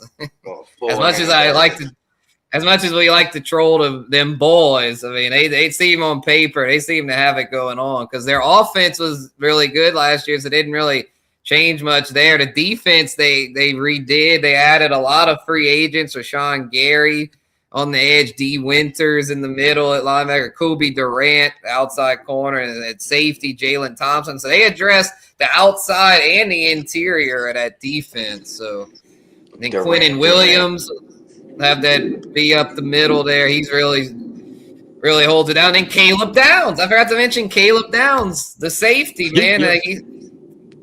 Caleb Downs could be the difference for their defense. I'm excited for this. I forgot how much I hate them. I know, yeah, we're gonna hate them this year because they're gonna.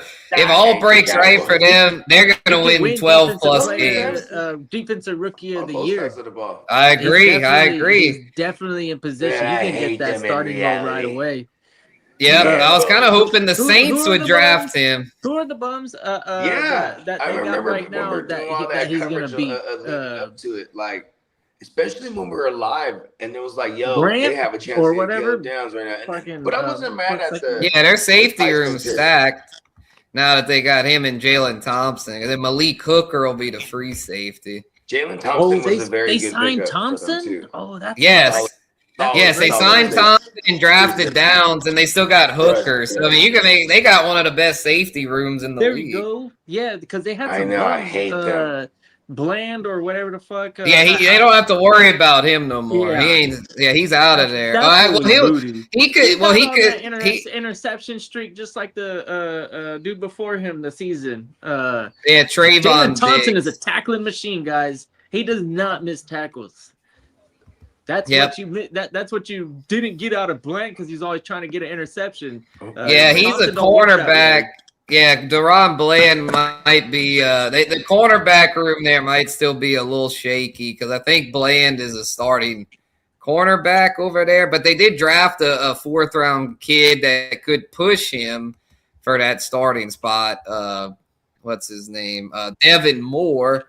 And then the other kid that they drafted last year, Siobhan Revel, corner, 3rd-round pick, so they got some depth there in that secondary. And they also signed PJ Locke from Denver, a safety who started a good bit of games in Denver last year.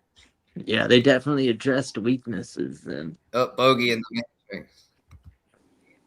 They got a gang of safeties over there. Jalen Thompson is a great tackler, and he's gonna fill the strong safety role, hopefully, and then the youngster can play behind and then just kind of ball hawk, and then maybe they get creative. He's a nickel. Yeah, he'll just kind of be a floater. He'll just play like a nickel role. Yeah, exactly. Yeah. That's cool because then for fantasy, I would like. Yeah, Downs will probably be nickel because Malik Hooker's free safety. Oh yeah, the nickel corner tends to get more tackles than the free safety. The hooker over there. Free safety tends to be he's the free safety. Yeah, and Kobe Durant from the Rams will be one of the outside corners. They definitely redid that whole fucking defensive back field. Yes, they definitely did. So, if anything, that might prevent Dak from getting quite 5,000 if the defense is a lot better, but screw it. I'm still going with him at QB6. When you got CD and Pickens. Yeah. CD and Pickens is if you got CD and Pickens. I wanna see the Cowboys be the first team to pull the trigger and say that NFL teams can indeed afford 2 true WR1s, that they could pay 2 receivers with these increases in maybe every year. The Bengals have done it. Yeah, the Bengals have shown it, but the issue with them though is what's I think he deserves it. That's it. That's right. T. Higgins just got paid, right? for a pretty strong salary as far as I think he's. Yeah, he got a nice little extension. He had like 30 something. Yeah, he's making his average annual salary is just under 30 mil. Oh, okay. So no, yeah, 28, basically 29 million. So Spencer, no, I think Pickens is gonna make more than 38, and he could push 40.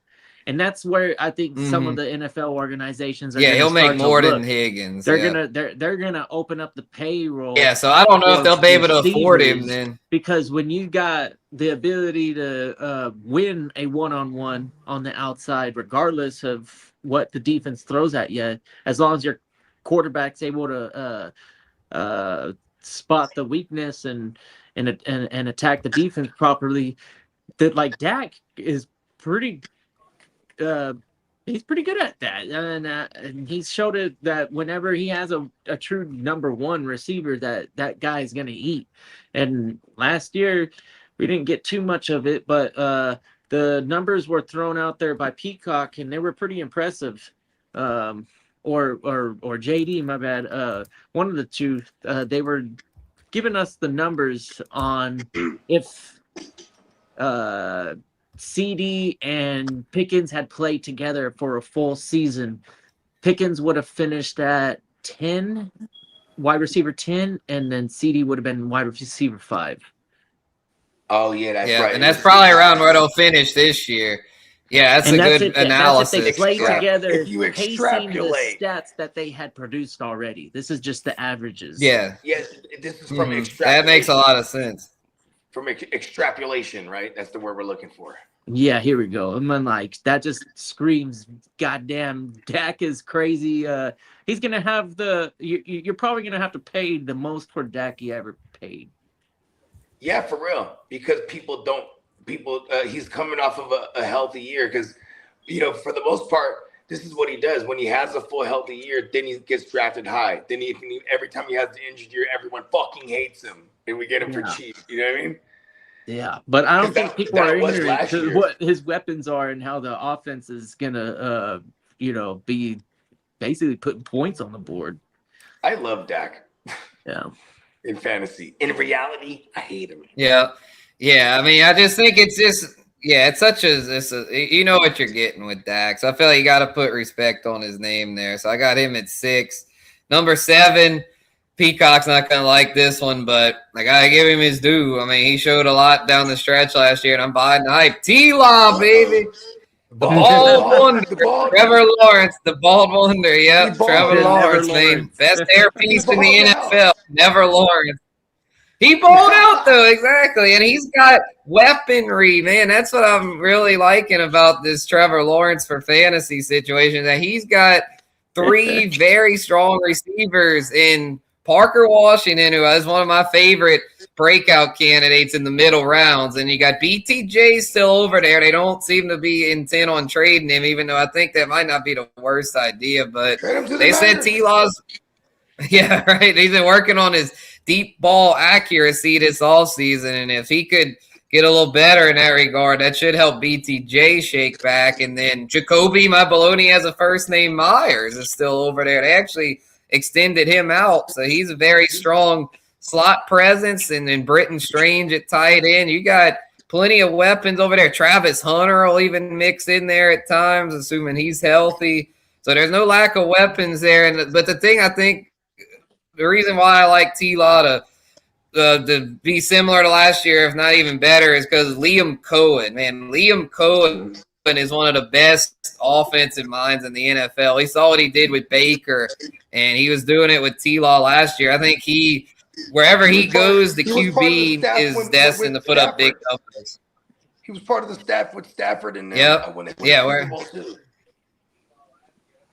exactly. I just feel like wherever he goes, he's one of those offensive minds that like you'd have to put him. I mean, he's not in the Shanahan McVay class just yet, but I mean, he's in that, I'd say that second tier, that next tier below them as far as guys that are true difference makers as far as a play caller, where like wherever they go, the offense takes a step up. And so I'm thinking T-Law. And another reason why I think things are trending in his favor too is that with Asian out of there, the running game is a little uncertain. So I think the passing game there is going to be the focal point there. The defense is solid. ETN.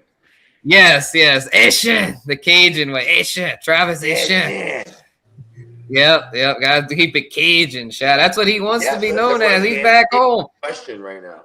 That's a very good point. The run game is in question because we don't know technically who is going to be the running back. I mean, obviously, I would say it's going to be Basil Tootin, but at the same time, we don't know if that run game is going to be any kind of good. But we know they're going to throw it a fuck ton because Liam Combs. That's what he's in it for. You know what I mean? Every QB he's been with putting up gaudy numbers in the pass game. Yeah, no, that's what I'm saying. That's why I think I think he's going to be a very very stout fantasy option once again. And so I don't think who's that? I can see a lot of picks too. Oh yeah, exactly. Yeah, he might lead the league in picks, but it won't matter if he throws for 35 tugs and over 4,500 we're not mad at it. Yeah. We are not mad at it. Bring back the garbage time. Bring back garbage time Jags. Let's go. Bring them back. Yeah. That's exactly what I was thinking this whole time. I'm like, man, this is gonna be great for fantasy, having Trevor Lawrence that fourth quarter garbage time. Let's go. Bring it back. Bring back the spirit of Blake Bortles. Although, they're totally two opposite individuals. Like, Bortles is such a cool person, and like Trevor Lawrence is like, who the fuck is this guy? He's trying to hide being bald. He's faking the hair piece, long, luscious, luxurious blonde hair. Liar. One of these days, he's gonna get his hair and get tugged in the game, and it's gonna come out. They're like, "Oh my god, hair!" And he's gonna go. See, like, why wouldn't you want to go into your Lex Luthor era, right? Just fucking cut it off bald. I always, if I knew LeBron, I would tell LeBron that too. Like, go into your Jordan age. You know what I mean? You feel me? Just take it all down over here, rocking the thing. There was one time where he cut it a lot shorter. He was damn near bald, and he did that thing where he walked in and he was like, I was like, God damn, LeBron. I was like, you'd think with all his money he'd fix that. Yeah, and it's probably because he doesn't want to go all the way bald because but he looks just like Jordan, and it's like he wants to say he's the GOAT and have his own legacy and all that. Too? Doesn't he wear 23? But yeah, he wears 23 though. Yeah, so it's just get into your Jordan phase. Yeah, completely bald, bro. Yeah, because he's had a receding hairline since he was like 20 years old. Yeah, Jeez. I mean all that growth hormone. Actually, growth I'm hormone. afraid of the barber. I've been to the barber outside of the military. And as an adult, I've been to the barber probably like less than 2 handful of times in my entire life. Word. Yeah, ever since I got out of the military, I was like, nah, I ain't going back over there. Fuck all that. Fuck all that. Oh yeah, because they were making you cut your hair, right? You have to wear it short. Yeah. Yep. Oh yeah. Yeah, you have to have they have they call them regs, and then like, so if you're out of regulation, then you can get like reprimanded and stupid shit. They could tell you to go like fucking power wash the sidewalk. I used to reprimand people that used to bring regs around me. I mean, yeah. Great. But we got Jalen Hurts coming in at number 8. This is one where I didn't really know where to rank Hurts because I'll be real, he is not someone I'm targeting this year. He's on my avoids list for sure. Yeah, I know. But yeah, it's one of those things. I feel like with his rushing, he's got enough of a floor to where I got it. He's actually finished, fun fact, QB8 the past 2 years. So I'm figuring, why not throw him in at 8? QB8, he that's about what he is. I think that's what people need to realize is that we need to stop drafting Jalen Hurts as if he's a top 5 option at the position because he's not. He just doesn't offer enough as a passer. So I think If his ADP drops a little bit, maybe I'd have a few shares. But at his current ADP, not fucking with him because I would rather Dak, T-Law, and you could make a case even like a Caleb Williams, Justin Herbert, Brock Purdy. You can make a case for all those over Jalen Hurts because they all offer more passing upside. Jalen Hurts has by far the least passing upside among these top 12 QBs. And so because of that, I'm not ranking him very high here. I initially had him at 6. I'm like, oh yeah, Jalen Hurts. He always gets his numbers. But when I really looked at the numbers, I mean, they just weren't there. They weren't there. So I had to drop him a little bit compared to consensus because while he's not like a bad option as a QB1, he's not an elite option. And he's someone that if you're not getting him in single QB, if you're not getting him as like the 8th to 10th round range, then it's like it's not worth it. People that have taken him up around where they're taking like JD5, Dak, I'm just like, or Dak is actually a good bit lower on the ADP than JD5, but I feel like Hurts kind of tends to go in between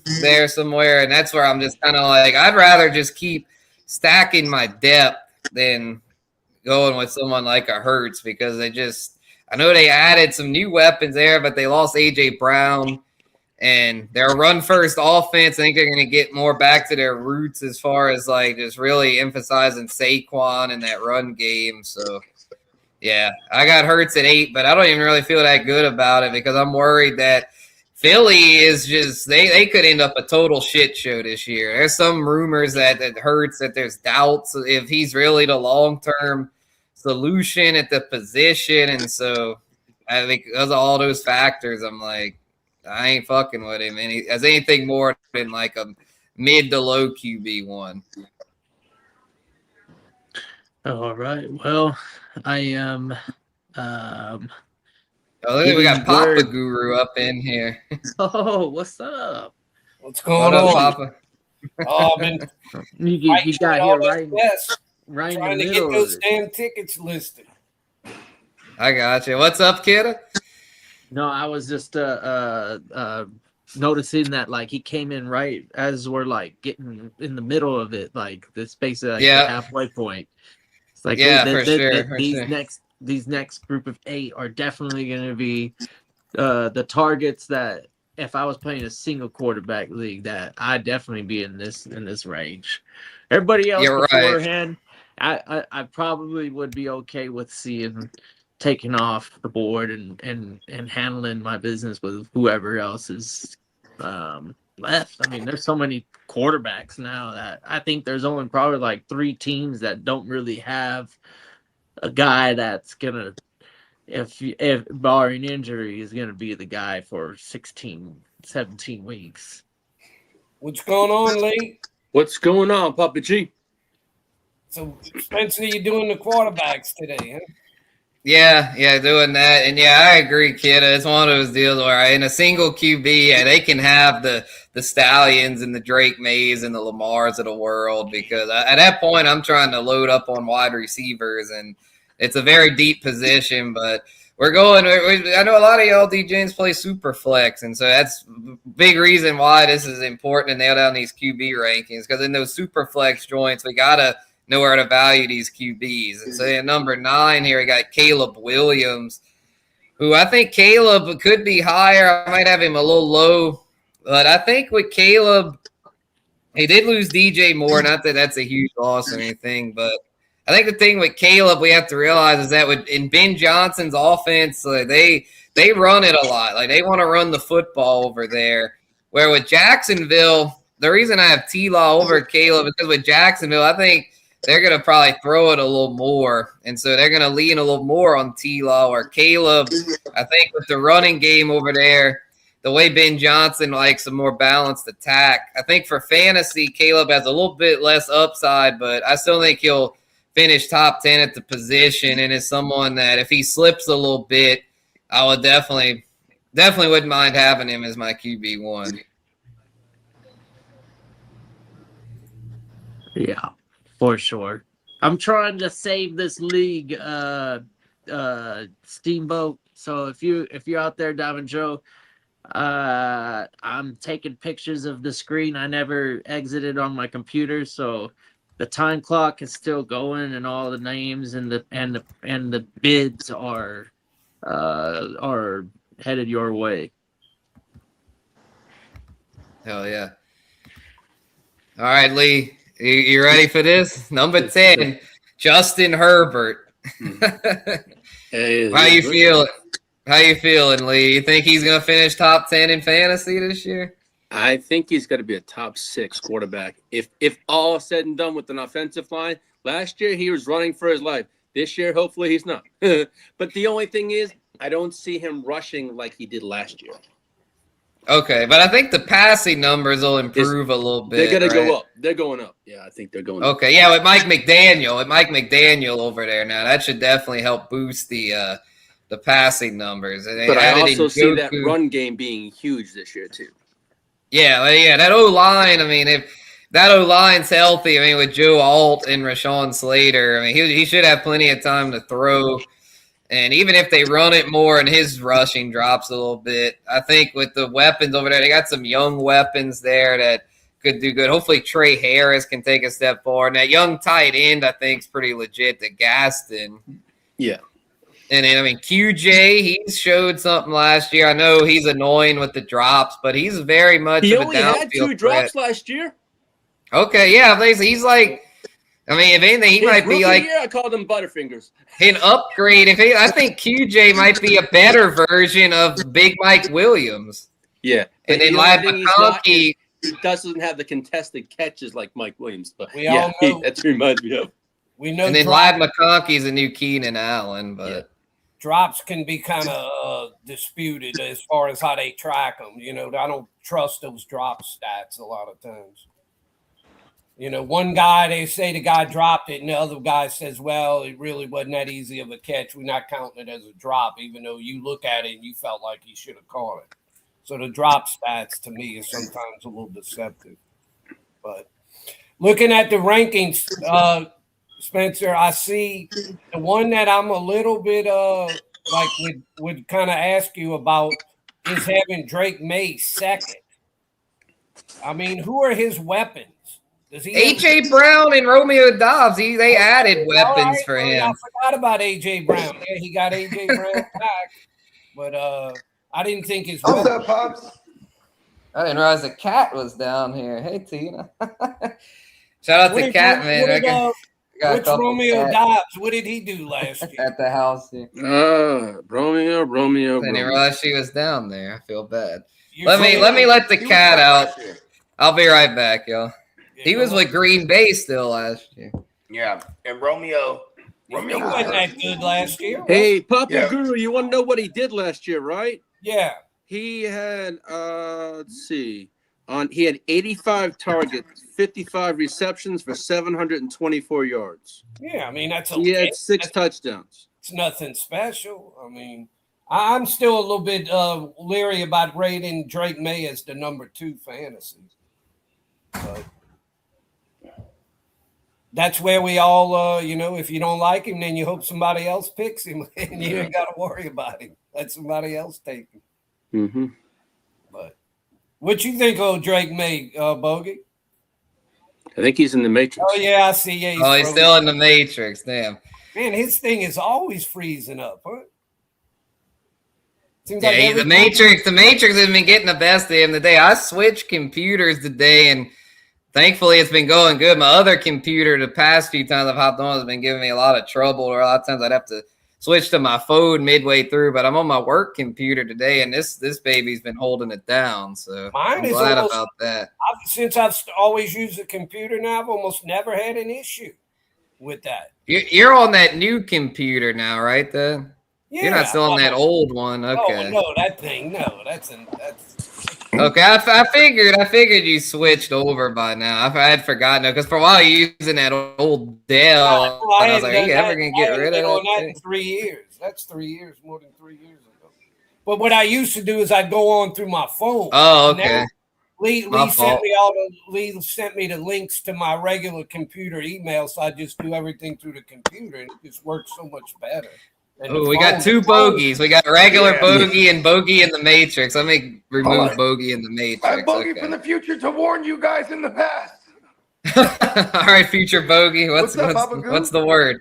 Yeah, we were saying, Bogey, your thing is always seems like lately it always messes up on you. So I mean, it's kind of it became like a run-on joke early on. This goes back to like 2020. Like, oh, because I'd be like, oh no, I'm in the Matrix, and then like we started making bogey in the Matrix shirts, and it's just like now I'm just, people ask me where you from, I'm just gonna start telling them the Matrix. Hey, bro, where you from, bro? From the Matrix. I was telling Spencer, since I use my computer now instead of the phone, I never remember when I used to use the phone.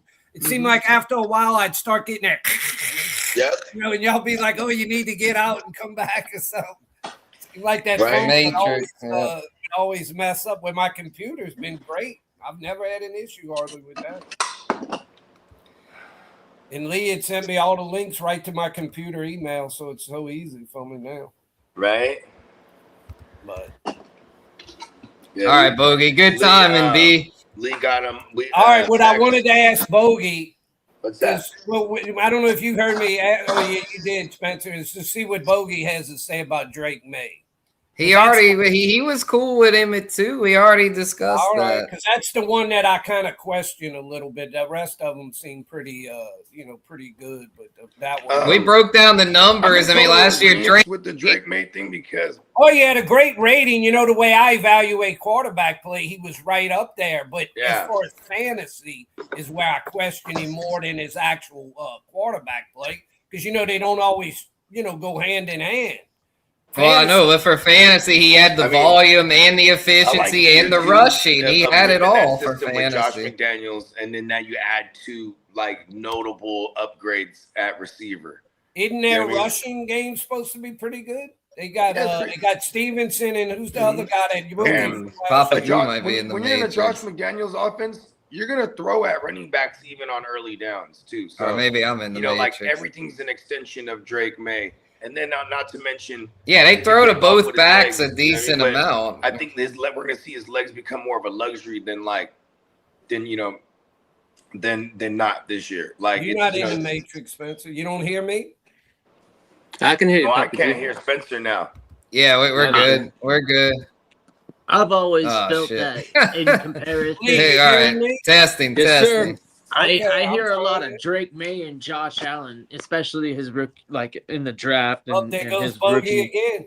I think he's more comparable to Herbert when Herbert is at his best, and May is probably a more refined Herbert in his later career. Like May has got the potential to be pretty special, I think, especially if the Patriots can provide continuous runs in the playoffs where he can have an opportunity for a Super Bowl or two. We might be talking about this kid. Yeah. Where'd you have that? Yeah, facts. I hate to ask you this because it's kind of changing the subject. That running back, that rookie for New England from last year. Henderson. You have him. Yeah, I had him at I think 20th among the running backs. So, and then Stevenson. Yeah, Stevenson's still involved. So I had Stevenson, I think, around 30. Yeah, I think that's a nice 1-2 punch, and they both catch a decent bit to where I think that, if anything, helps Drake May that they're both receiving threats. So I don't really fantasy, that RB20 is sneaky good because of the cluster that you get at that position. Because that's when a lot of the that's where there's kind of a tier break at the position, and so if I miss out on the Ken Walkers of the world, then I'm fuck it, just give me a Travion Henderson. I'm cool you'll with still that get as my RB2. the way that they cluster up at the end of the season, the running back numbers. I'm plenty comfortable with searching for the RB2s in the drafts. It's no big thing for me. Right. Yeah. Lee, all right, Bogey. Perfect timing, Bogey. We got. All right, go ahead. Lee, you might be a little biased, but weren't you even talking about Herbert as a possible MVP candidate? Yeah, I was, but you know what? Yeah, Lee had said top 6 every year. Everyone's entitled to their own opinions. Everyone has their own rankings. Oh, no, I know. But I don't think. Lee. All right, Ears. Well, let's go down the list. What makes you think that that Herbert is going to finish above Dak, T-Law, Hurts, and Caleb? I'm not, because he doesn't have the wide receivers that Dak Prescott has. Well, I thought you had him When at you come to QB6. yard-wise, if you're looking at yard-wise, right, I'm going to say Dak over Herbert any day because of what Dak has in Pickens, and he also has in CD. But hold on. Why aren't you defending But Herbert? you're cool with him at as QB10 then? I thought you had said you had him at QB6. If I was going to do a personal rank, I would have Herbert about 7 or 8. That's where I'd have him. But I'm fine. All right, so what makes him – all right, Jalen Hurts. Why would you rather Herbert over Jalen Hurts? Because I almost ranked Herbert over Jalen Hurts. It was a close call for me. Yeah, I think I might too. So what's your case for Herbert over Jalen? You might be able to convince me to make a switcheroo. I'm going to throw in for this year, I'm going to say because of Mike McDaniels. That's prison one. Mm-hmm. And I'm going to say the weapons he has, and I think Trey Harris produces. Now, also he has what's it? We look. Hurts has what? He has technically Devontae Smith, and he has Mekhi Lemon now, and then he Dallas has Goddard, and Dallas. He still has Dallas Goddard. Okay. So and you got Herbert's got McConkey, Quentin Johnson, Trey Harris, also Gaston, and you got Njoku and Njoku. So to me, it's almost even, but I just threw in the Mike McDaniel effect for a year. That's the only reason why. Other than that, I'm fine with your ranking. Okay, cool. Yeah, Hurts has a new play caller too, which I think could help. Sean Mannion, about Herbert, Herbert's going to transition fairly well because he comes from Oregon and they did all that goofy shit that McDaniels does. McDaniel's definitely one of those play callers that helps boost the stock of anyone in his offense for fantasy. So yeah, I could definitely see Herbert making that jump. I might actually drop Hurts down to QB10. I might bump Caleb and Herbert over Hurts because I don't know, Hurts, I just don't have much. If you look at Caleb Williams, he's got a hell of a young squad. He's got I do like Caleb Williams. Yeah, Luther Burden, Colston Loveland, Roma Dunze. Yeah, fuck it. We're doing it. We're doing it. Hurts is a little short on targets, isn't he? Like good receivers. Well, they did draft. They also drafted that Eli Stowers kid, but they just he just doesn't. He's having a hard time. Rookie tight ends a lot of times don't blossom right away. I mean, even Loveland last year, as good as he was, it took him until the second half to really break out. So I'm gonna drop Hurts down to 10. Y'all sold me. Hurts is not a lot to like, really. Exactly. So, this might be the theme. How far will Hurts drop? Because coming in at 11, we've got Brock Purdy coming in at number 11, and he's got some new weapons this year. They got Mike Evans, Christian Kirk. They drafted a new weapon for them. Who's that rookie they drafted? Kitteh, I feel like would know it. Oh, it's Stribling. DeJean Stribling. Stribling, and then you got Christian McCaffrey, which you could throw. CMC. Yeah, you obviously can't forget CMC. Yeah, Purdy's big deal is availability. He's been hurt a lot, hadn't he, the last couple of years? Seems like I think the year before he was in there last year, he missed half the season. Yeah, because he sticks in there and tries to finish the play. Well, that's what I'm saying. You might admire it, but you still got to be healthy enough to be on the field. He played 16 games in 23 and then 15 and 24. So, I mean, other than last year, his availability's been pretty solid. I mean, he missed 2 games, but I mean that's not much in the grand scheme. What about 20? What did he do in 20? Last year's the only year where he missed it. No, I mean 23. Was he hurt in 23? No, 23. He played all the games in 23. He only missed one, and that was because they clinched, I think. Oh, he got hurt. He played the full season in 23. That one year he got hurt in a playoff game. Remember early in the playoff? Yeah, I think that was his rookie year, right? 22, I think, is when that happened. Didn't he get hurt against the Or was that 20? Or that may have been 23. I don't know. But yes, he did. In the NFC Championship. Yeah, that was when CMC had to basically be the quarterback because it was they had nothing else. I'm probably being a little hard on him based on last year, I guess. Saying he was. Yeah, I mean, it's one of. I mean, a lot of what happened last year was Mac Jones was handling his business, so they were able to keep Brock back longer than like if Mac Jones was fumbling and doing all sorts of stupid shit. Yeah, he was. Brock Purdy would have been out there. A solid. Yeah, they were probably overly cautious with Purdy last year because of Mac Jones holding it down so well. They still have him. Yeah, they because they some want teams for him. Yeah, teams were trying to trade for him, but they wanted too much, so he's still over there. Yeah, I would have thought somebody would have tried to get him as a number one. Yeah, I think the Jets, Minnesota, Miami, a lot of teams, Arizona, a bunch of teams were interested. Point of the season, it's a little bit late in the game for him. It's going to take an injury. Someone's going to have an injury. Like if the Jets lose Geno, I could see all swooping in and trying to make a trade to salvage the season. Since Aaron Glenn's on the hot seat. I haven't heard anything on the legal stuff that he was kind of facing, so that's a good thing. Geno's probably going to be playing for the Jets. Geno just got pulled over for speeding not long ago, too. It's been a rough offseason for him. Re-signing with the Jets causing a lot of extra stress on Geno's part. He's spiraling, man. I don't know. Y'all might have to trade for Mac Jones. He's just comfortable with the surroundings. He's been there before. We're not trading Mac Jones. Well, yeah, the Brock bogey, breaking news. The Brock just slid into the rankings here at number 11. What are your thoughts?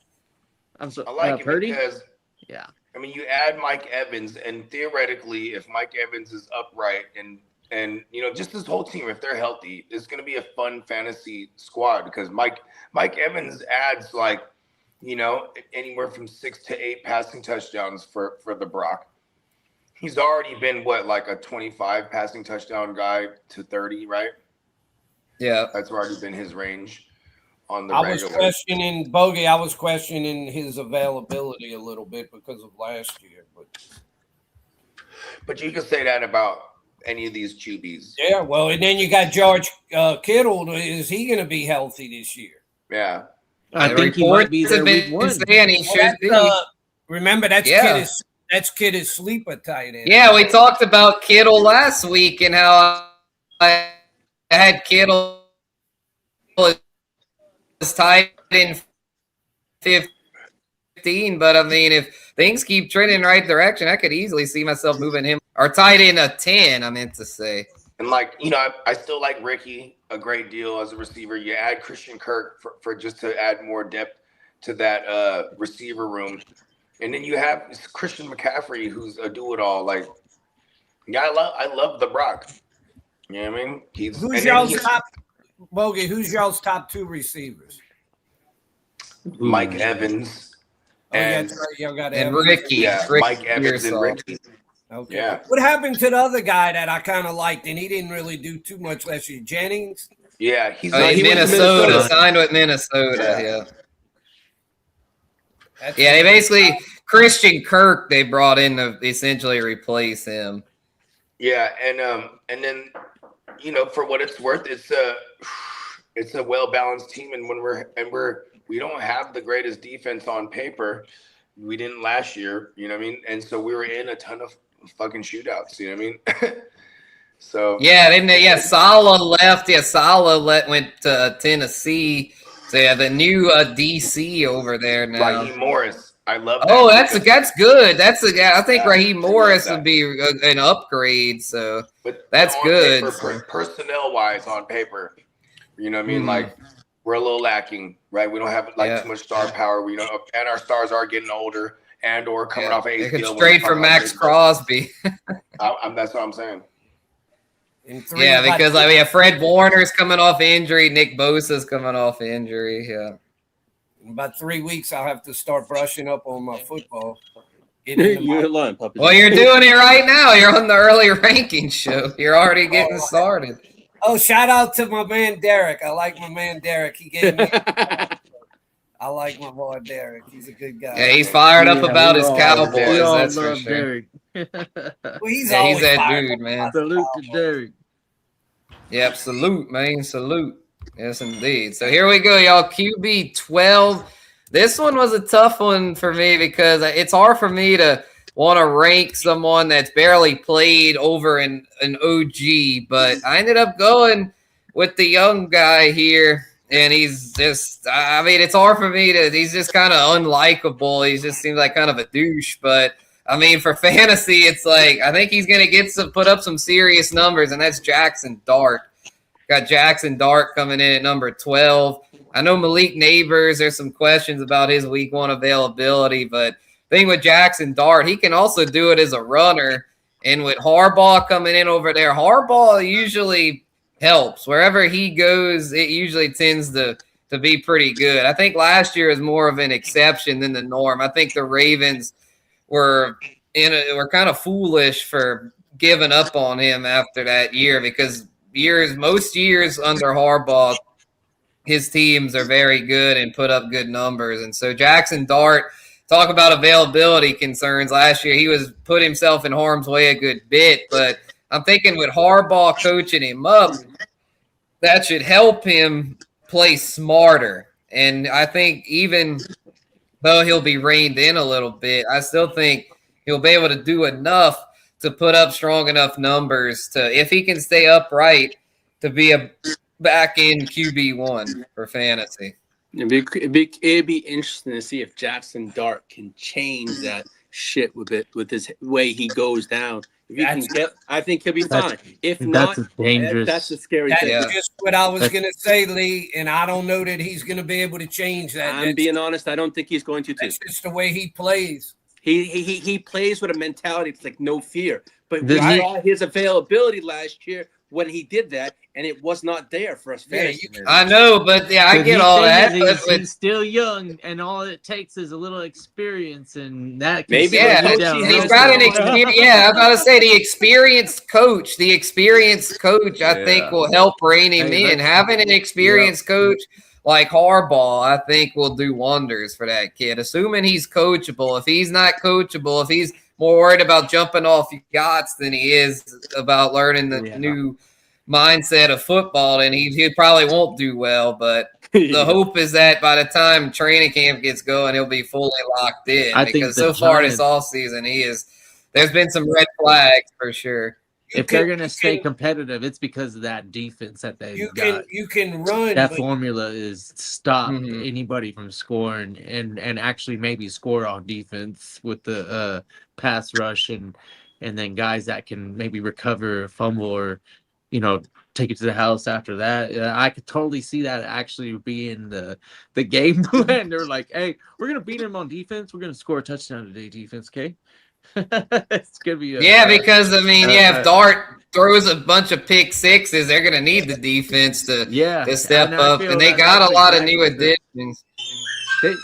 they're set up to do well against the quarterbacks that are in that division too. Actually, Jaden Daniels does match up pretty well against the Giants, which is why that division is so interesting to me, because if Dart does make that leap and Daniels goes back to doing his thing, damn, we're talking the North and the East and the NFC being ridiculous. Yeah, that's and the West. all 4 East QBs being in the top The West, 12. I like on Holy the top shit. end.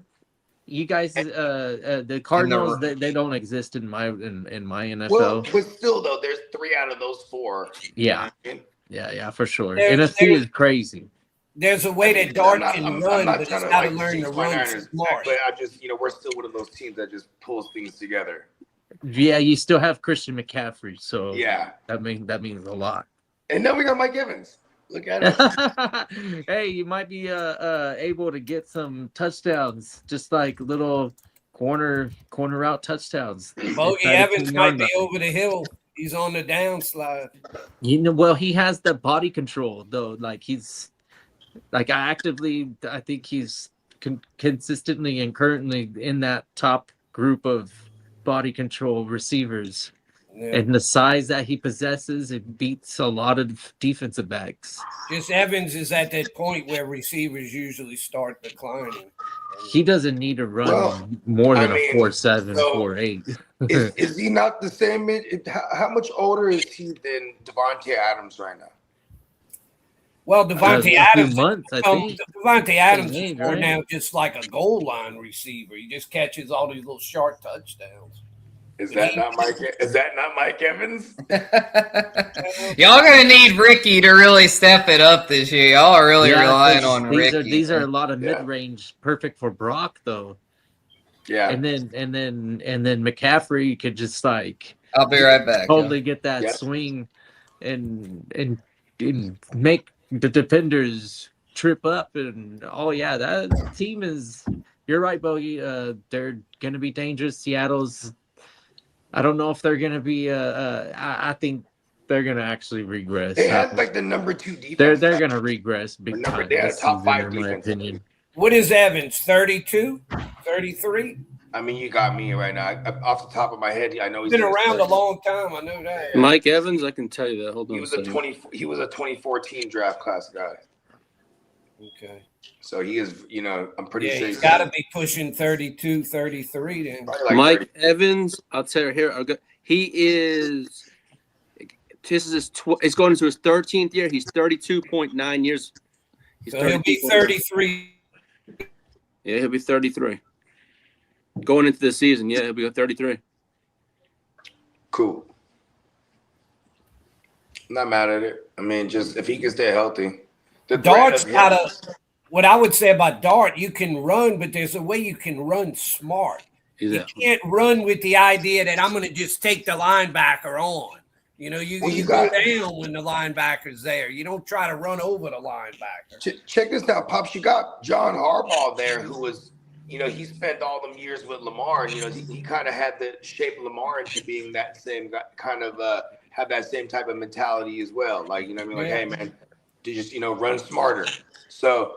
And I think they're gonna help the kid out. They're gonna run the ball heavy and try to help that kid Jackson Dart. It's like another rookie year to me for him. How is Scattaboo after that terrible ankle injury he had? He's from Sac, so he's all right. They build him different than Sac. Okay, and he'll be 100% for this year. Maybe not 100% early. Okay. Yeah, but he got hurt fairly early too. Because that was a scary injury there, man. And here's a good thing is he had got the surgery quick, and then it wasn't too much far after we saw him. At WrestleMania. So it was like a couple months later. He was standing up, but he still had the little scooter thing to move around so he can stay off the ankle. You know what I mean? But all things considered, him getting hurt that early and getting it surgically repaired early, and his timeline is projected to for week 1. So training camp's gonna say it all. Because if he's doing shit on the side by himself, then it's oh, okay. But if he's already in there with the 7-on-7s and all shit like that, you're oh shit, here we go. Because he's gonna be a value this year, and that team has a good defense. Usually goes hand in hand with a good run game, especially if you're John Harbaugh, who's actually going to try to win games this year. He ain't trying to all right, we're going to spend this year trying to get our feet under us. No, he's going. Harbaugh's at a point. He wants to win. He's getting old. He don't want to. Exactly. So, and that starts with running the ball. He's old school too. Run the ball, play defense. So that Scatterbo, he went through this NFL draft unscathed. Everyone thought they were going to get Julian Love. He didn't even Julian Love. What's his name? Jeremiah Love. He didn't even fall to them. So you know what I mean? They didn't even get a chance to get a Jeremiah Love. So Scatterbo, you know what I mean? I'm excited for the kid. Do I think he's gonna be 100%? But we're gonna get him at a good value. It mitigates the risk. We're not spending up some high draft capital to go acquire. Yeah, I hope he can stay healthy because, like I said, that was a scary injury there. Yeah. I was worried when it happened the way it looked like, man, that could maybe be almost like one of those deals where you might not ever get fully over it or something. I mean, then again, too, I remember Dak holding his own leg and bang. Remember that? Yeah, He's yeah, like, what "Oh, happened no, to Dak? Yeah, that was. And that looked bad too, just like that. But Dak came back. Yeah, and of course, Spencer had pointed this out earlier. He hasn't never really been running like that. Yeah, it's So a little maybe the easier for a quarterback to overcome that. the cause for concerns to hear. So yeah, is he gonna be able to do all the running and cutting and things of that nature? I'm pretty sure. He's a young kid too. Kid's young. You know what I mean?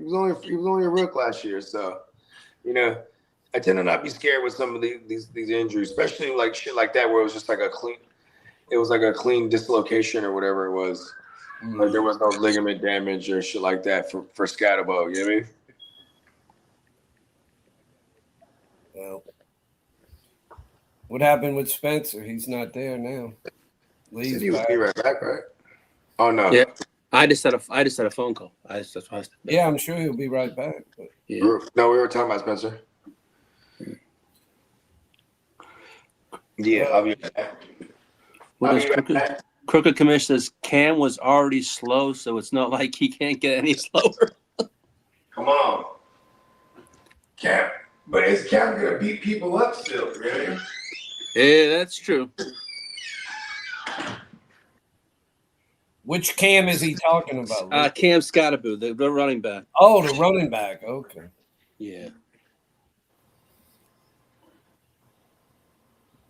When I hear Cam, you know who I think. You think Cam? You can do Cam Ward, or you can think Cam Scottaboo. I think Cam Newton because I had to deal with him for a long time, and I always thought he was one of the more overrated quarterbacks. He was a pretty good runner, but he was not really a good passer. He was always kind of shaky as a passer. If he had to beat you with his arm, he wasn't a very accurate passer. But the next one on Spencer's list, I see they got it scrolling, is the one I'm interested in hearing about because I think people are still overrating him. They rate him. Oh, one of my rivals. Because he was phenomenal his first 5 years, but his last 3 years, he has not been an elite quarterback. Papa Goo, I think you get my thoughts on that next person. Hey, if he doesn't, he's not going to use his legs right this year. If he does, it'll be in the second half of the season. But the man with his arms, he's going to be the same person. So I think that part's going to be fun. Got him ranked about right. Spencer's got him at 13, so I think that's about where he should. I think that's great value too. That is excellent value for Patrick Mahomes. Good call it. This is an important year for Mahomes. Because he's had 3 years where he is, and he just got paid, and he just got the bet. He just got paid again with a new contract too. Right, and he's had 3 years in a row where he has not played at an elite level, and he was phenomenal. But 3 years ago, he was MVP. Exactly. So the first 5 or 6 years he was. And last year he got hurt. So, and it was the weirdest thing is like we saw them those 2 years out of the last 3. Minus last year because he got hurt. The 2 years prior to that, they were definitely like playing really good defense. It was weird. Like all of a sudden, their defense carried them. Their defense carried. Yeah, and they're playing this reigning MVP. They had the reigning MVP, and then they lost Kelsey early that year on his reigning MVP year, and they were just like a dink and dunk offense. Now and all the common denominator with all those years too, Eric Bieniemy was gone, so now he's back as their OC. I like that a lot because you know who was there? Matt fucking Nagy. You know where Matt Nagy's at now? Over there with Jackson fucking Dart. You know what I mean?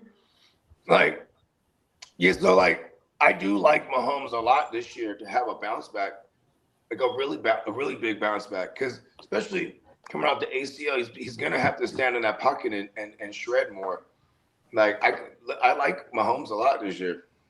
I mean, I'm not writing the man off. I'm just saying it's an important year for him because he hasn't been as good the last 3 years as he had been before. Yeah, and I think it's a credit. A lot of it goes to the absence of Eric Bieniemy because him and Bieniemy. That's when they had an MVP year together. They had 2 MVP years together. You know what I mean? And like. He's had 2 5,000-yard passing. Oh no, he's had 1 5,000-yard passing season under him already, right? Do I got that right?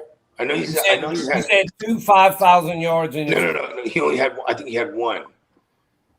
What? Because he had 4,900 at one point or 48, and he had 5,000. I'm looking at in 2018. He had 5,097. Oh, so he did have 2 when he threw 50, and then he had 52 in 2022. Yeah, that was his last really. That's what he did twice. He did. That 50 was his twice. last, what I call an elite season. Was 2022. Yeah, hell yeah, that was the MVP season I was talking about. Yeah. Well, that's what I said. His last 3 years, he has been more of a like a say between defensive minded team, running the ball, dink and dunk. I mean, what you gonna do, right? Like when it was working, and then everything is like his yards per attempt is way down the last 3 years. His touchdown to interception is way down the last 3 years. Are you talking about Mahomes? Yeah. Yeah, I got Mahomes. For those that didn't see in the ticker there, I had Mahomes coming in at QB 13. Yeah, I think I love, like, say if the world is drafting him in this manner, right? I love this because I feel like he's a lock for a tier jumper if he just stays healthy all year, right? And his weapons, for what that is, Rice and Kelsey and whoever the fuck else they scrape up. That's all he needs, really. He'll be 31 this year, so he should be in the prime of his career right now. He should be set to have as good a years as he's ever had at that age. I mean, that's the perfect years for a quarterback, your early 30s. You got the experience, and you're not really old yet, so he's set up. If he's ready, this is a year where he could be due for a big year.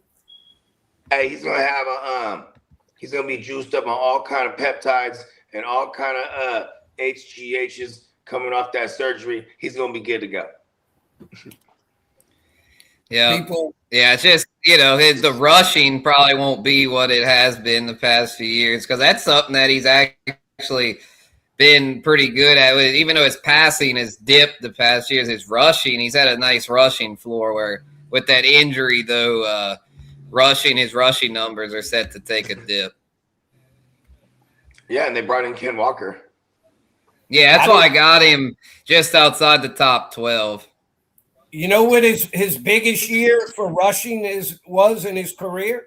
Last year. Mm-hmm. He had 0 run game. Yeah. He's actually had a very, it's weird. And their offensive line was super bad. In his whole career. Horrible. Listen to how consistent as far as his rushing. His whole up before last year, his whole career, he's been in the 200 or 300 yard range for rushing every year. And he's been like around two rushing touchdowns a year. He had 2, 2, 2, 2, 4, 0, 2, and 5 last year. Last year he had 400 and something rushing. That's the only year he had more than 300 and something. Yeah, I want to say he was like number 2 in rushing on that team. And he averaged 6.6 a rush last year, which is also the highest of his career. He was getting flushed out of the pocket if he wasn't getting hit. It was crazy. So then they started. Then not to mention they started adding hella like design plays for him to run, because it was just like fuck it. Like what are they gonna do? They had to. You know what I mean? They had no run game. I mean, they obviously addressed that with Ken Walker. I don't know if they did too much to their line. Well, who are his big? He's got Rashid Rice supposedly that's going to be healthy this year, right? Yep. So he'll have Rashid Rice, who he seemed to have a pretty good connection with, and then who's his number 2 and 3 receivers? I mean, Kelsey and Worthy. Yeah, Kelsey and Worthy, and that's not too shabby. Yeah, well, Kelsey, you just worry he's getting old. He's kind of at the end. And then Worthy is kind of never really quite lived up to the hype yet. He was hurt last year, too. Yeah. So year 3, because year 1, he was going in. I mean, so now you got year 3 Worthy. You got year 4 Rice, who's like just dealing with, everything he's been dealing with. You know what I mean? And then same thing with Mahomes. So this whole team is like they're all either coming back from injury or Kelsey with his aging. The thing too, Spencer, with Kelsey, tight ends have a history of being able to perform at pretty high levels, even when they get pretty old. They don't seem to be as affected by the age as much as the wide receivers. Because especially the bigger tight ends, right? And they're more smarter like at that. Shorter passes over the middle, just knowing how to get open in the coverages. And yeah, like Kelsey is the king of finding that soft spot in that zone. Yep, exactly. He's gonna sit right in there in that soft spot and just bloop. Yeah, it's like clockwork. Yeah, this will be an interesting year for Mahomes to see how he how he does. Because he's PEDs, man. PEDs are awesome. Fuck it. I'm swapping him in Dart, man. I can't disrespect the baby goat like that. I gotta get Mahomes in the top 12. Well, because Spencer, you were gone when I pointed this out. Matt Nagy was the OC these last 3 years where it was all bad for Mahomes. You know what I mean? And now they brought back Eric Bieniemy, who was there, who's the OC all those years that Mahomes was the shit. So now look at this. You know where Matt Nagy is at now? Oh, the Giants. Yep. Damn, man. Yeah. Oh, shit. I think we can move. I think we can safely move up Mahomes. Yeah. Facts. Okay. And then we might even move up another one over Dart here because I'm about to drop number 14 for y'all, and that's Matthew Stafford, man. Oh, yeah. Another OG vet QB, man, that actually was QB3 last year. I mean, shit, I got him lower than what he finished last year just because at his age and his lack of rushing, I don't think there's any way he repeats last year's finish. I think it's safe to say last year is kind of an outlier considering the 2 years prior he wasn't even close to being a QB1. He was like a mid to low QB2. But Devontae Adams' addition was huge. That's what I'm saying. And like it's really Stafford to me. The only thing I ever worry about him is just him being able to stay upright because those are the down years when he's beat up. When he's upright, Adams, king of the 2 and 3 yard touchdown reception. He's going. Yeah, well, that caused Stafford threw for over 40 last year, didn't he? Yeah. Yeah, well, I think he had like 15 of like 3 yards or less. They all count. They all count for 6 in fantasy. It's still 6 points in fantasy, whether it's the thing that's crazy with Stafford is that the 22 he missed half the season, then the last 2 years 23 through 24 tugs, and then the following year 2024 only 20 tugs for the whole season, and then last year he throws for 46 and wins the fucking MVP. Yeah, that was let's go, Staffy. One of his 2 best seasons he's ever had. I mean, you know what? Listen, call me crazy, but like I would even move. I would flop. I would put Mahomes back where he was. Put Stafford in place of Mahomes, and then keep Dart behind all of them. I would even put Stafford in there back. Okay, so you'd move Stafford up to 12. Okay. Yeah. That's fair. I think I'm gonna keep him. Yeah, that's cool. Yeah, I could see where you would want that. But also we do have to factor in Mahomes' injury, the fact that they brought in Ken Walker because he could take away from him down there in the red zone. If you know what I mean. You do have Eric Bieniemy, every time they had Eric Bieniemy, they had a good run game too. So it's no coincidence when they brought in Ken Walker. So yeah, just all things considered, I do like Stafford. Because I mean, what if he does regress and it's only like 35 this year? Because he has Adams still. You know what I mean? Adams and Puka, if they're healthy, it's an insane duo. That's the duo. That's arguably there's the 3 duos we talked about today, right? So there's the Cowboys duo, the Bengals, duo, and then over here the Rams. The big thing with Stafford is when they get inside the 5, if they willing to try and run the ball in, or if they willing to just keep trying to get all these little short throws for easy little short touchdowns. That really touchdown is fantasy value.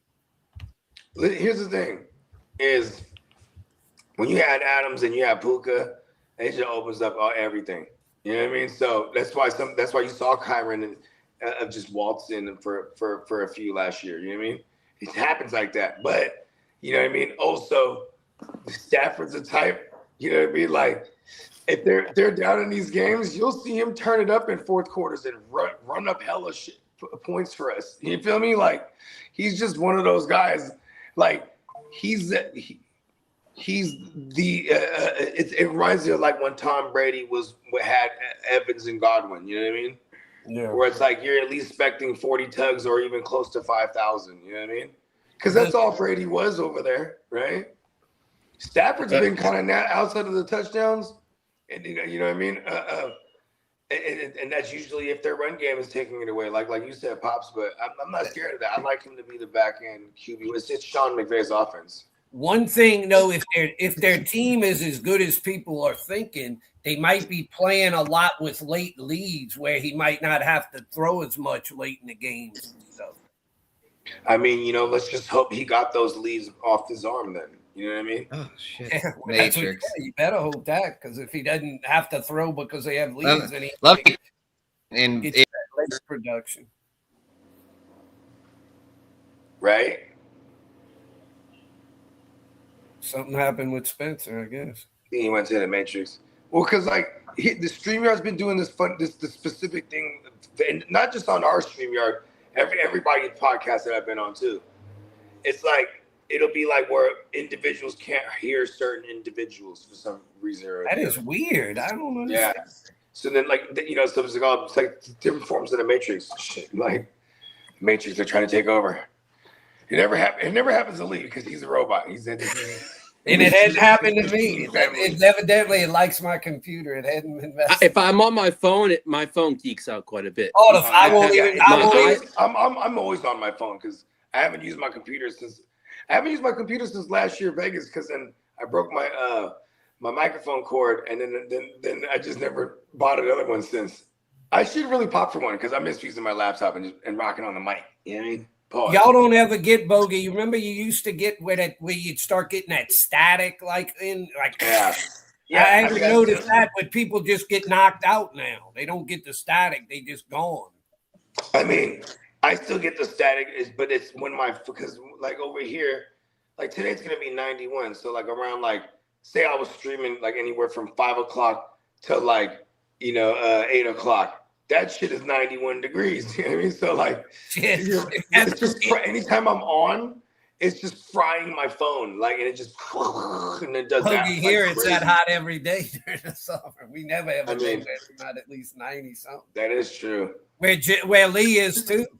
Around I always forget that because I talk to you guys down there in the South.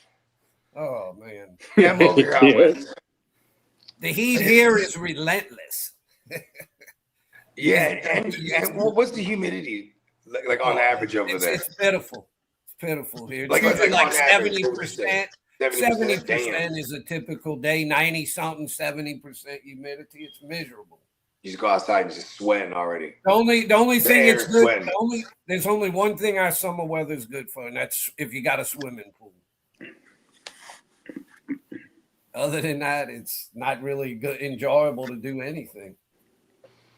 I mean, is there can you go to the river? Is there lakes? Is there water activities people can do? Oh, yeah, they got a lot of stuff, but it's not real pleasant because it's so you get all sticky and it's just humid. Yeah, no, I feel you.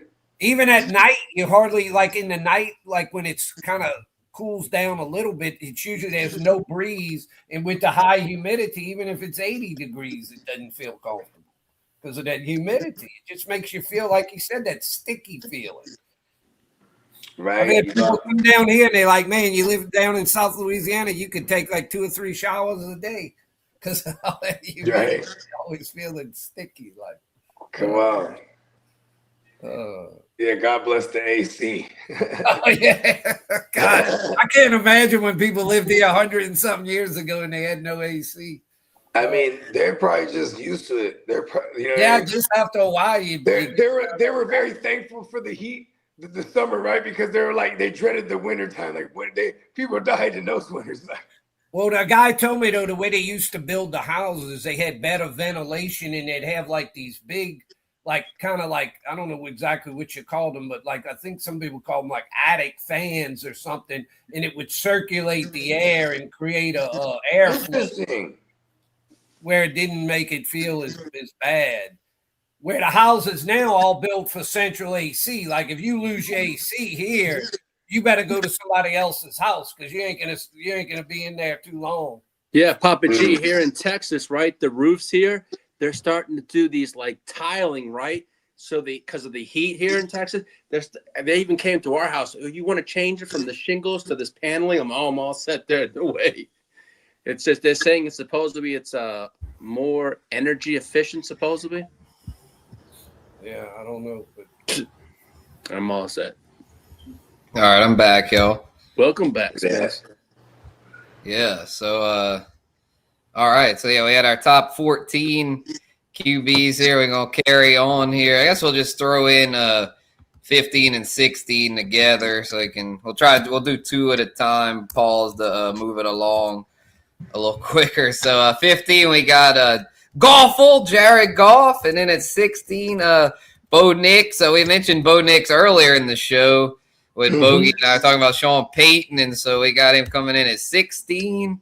Both of these guys were QB1s last season per just fantasy points. Both finished top 12. Both are very consistent. Don't have quite the upside, in my humble opinion, of the ones above them, but they're both still very good. Goff is very consistent. A new play caller this year, though, that could complicate things a little bit, but still has a ton of weaponry over there in Detroit. So I still see him finishing as a high QB2 at the very least. And then Bo Nix, coming off an ankle injury, could limit his mobility, especially early in the year. But we know Sean Payton's a great play caller, and they added Jalen Waddle, so he's got an added receiver there. So he should once again have a strong passing season, coming off a season in which he led the league in pass attempts.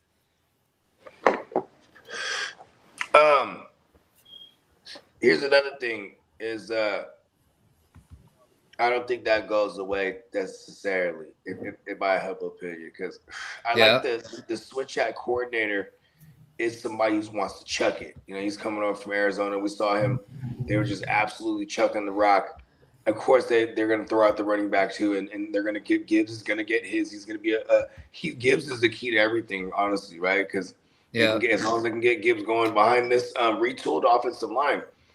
2 years ago, they were like a top 3 line, and in the last 2 years, due to retirements and some players leaving, and then the other sudden retirements, like they had to retool this line real quick and fast. So, you know what I mean? I'm not mad at the Goff ranking because he's also just really safe.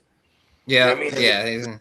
If his tugs go up, he could damn near finish a back end QB1 again like last year. You know what I mean? All that weaponry, it could fall into place easily. But imagine how many Gibbs rushing touchdowns are going to be, pay dividends to hurt Goff too. You know what I mean? Yeah, it should be at least 20 of them Gibbs rushing tugs. The thing is with Goff, the past 4 years, 29 or more passing tugs. Yeah, and I love that as a floor. Work with. And 4,000 plus yards all 4 years.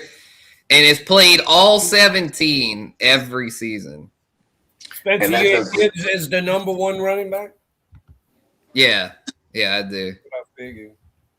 Yeah, I do too. Yeah, Gibbs and Bijan 1 2.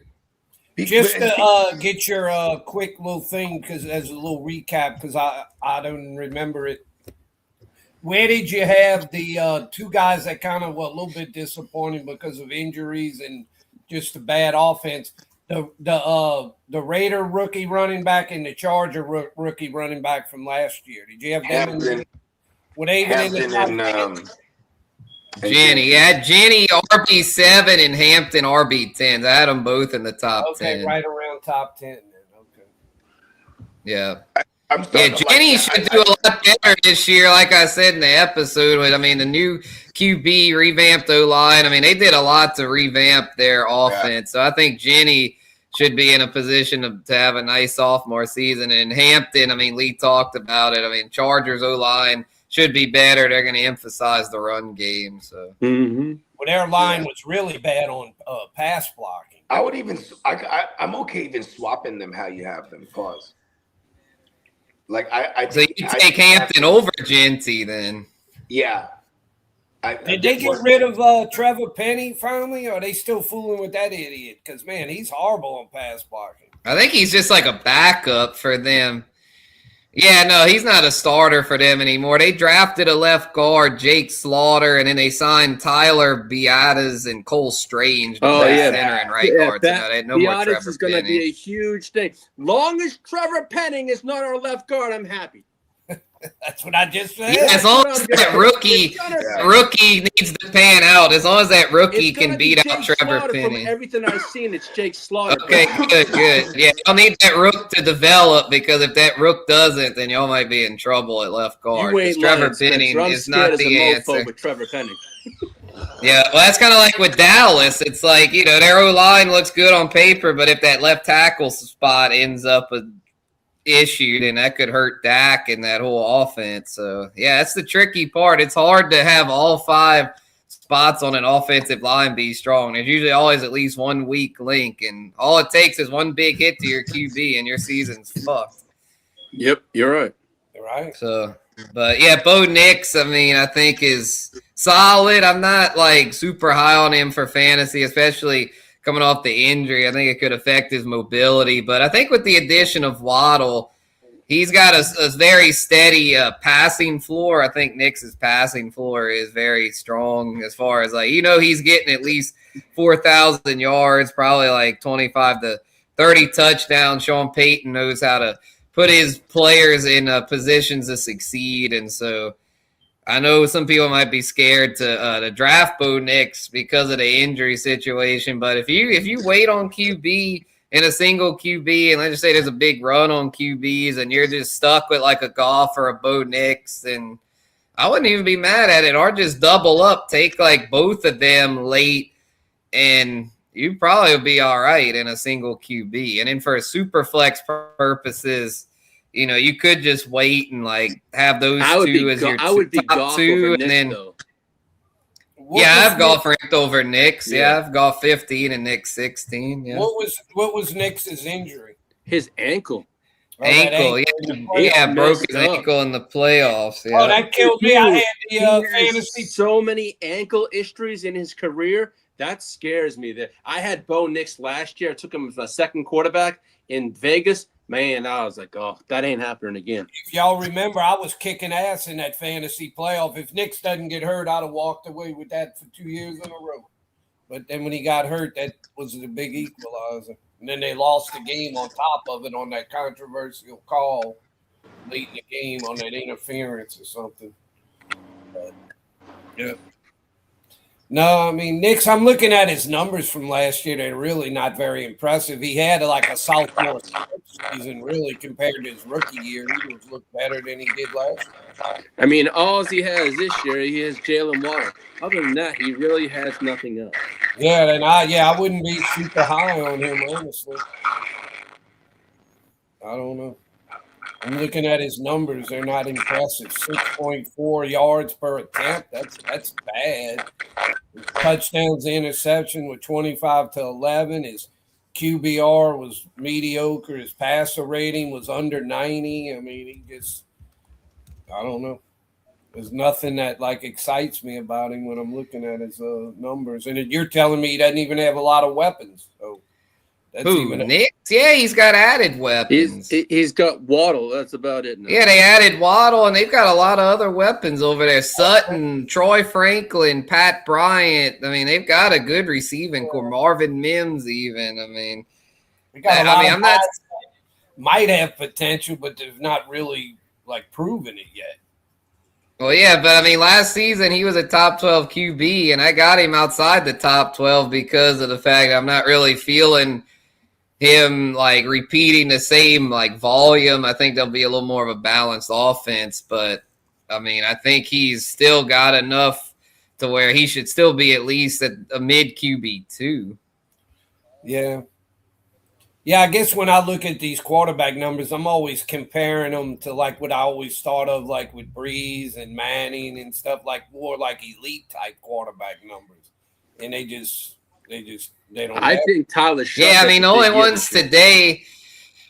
Yeah, no, he could. The only ones today that I'd say are really putting up the truly elite passing numbers would be Joe Burrow, Dak, and Stafford. Like, if Stafford's getting up in age, though, to where, I mean, for this season, to me, where'd you have Goff rated?